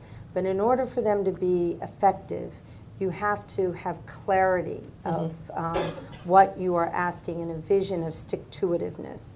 And I think this crisis and the urgency of this crisis, earlier in your remarks, you touched on, and I think you all touched on, the need for coordination on with regard to the execution of the humanitarian assistance.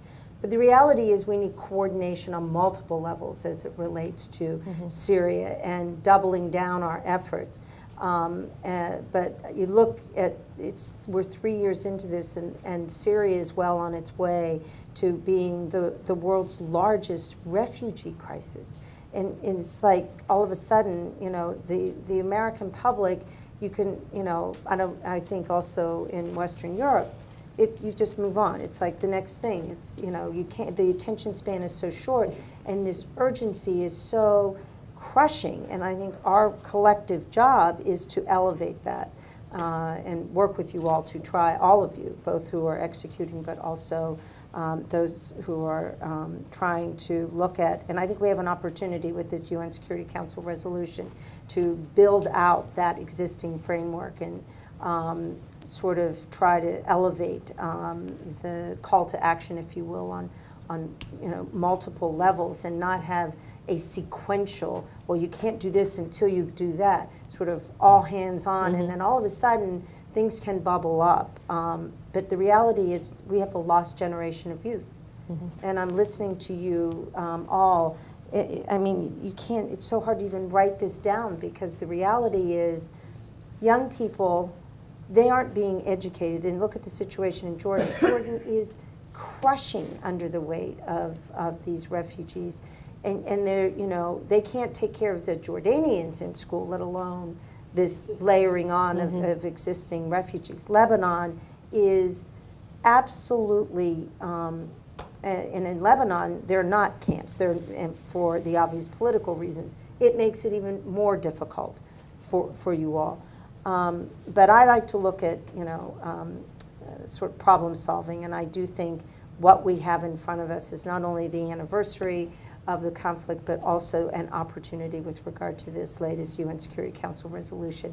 Maybe building that out and elevating it with, you know, presidential statements at the council can kind of lock in a sort of a next wave, because I'm every day, not just one, two, hundreds, thousands, tens of thousands are crossing those borders.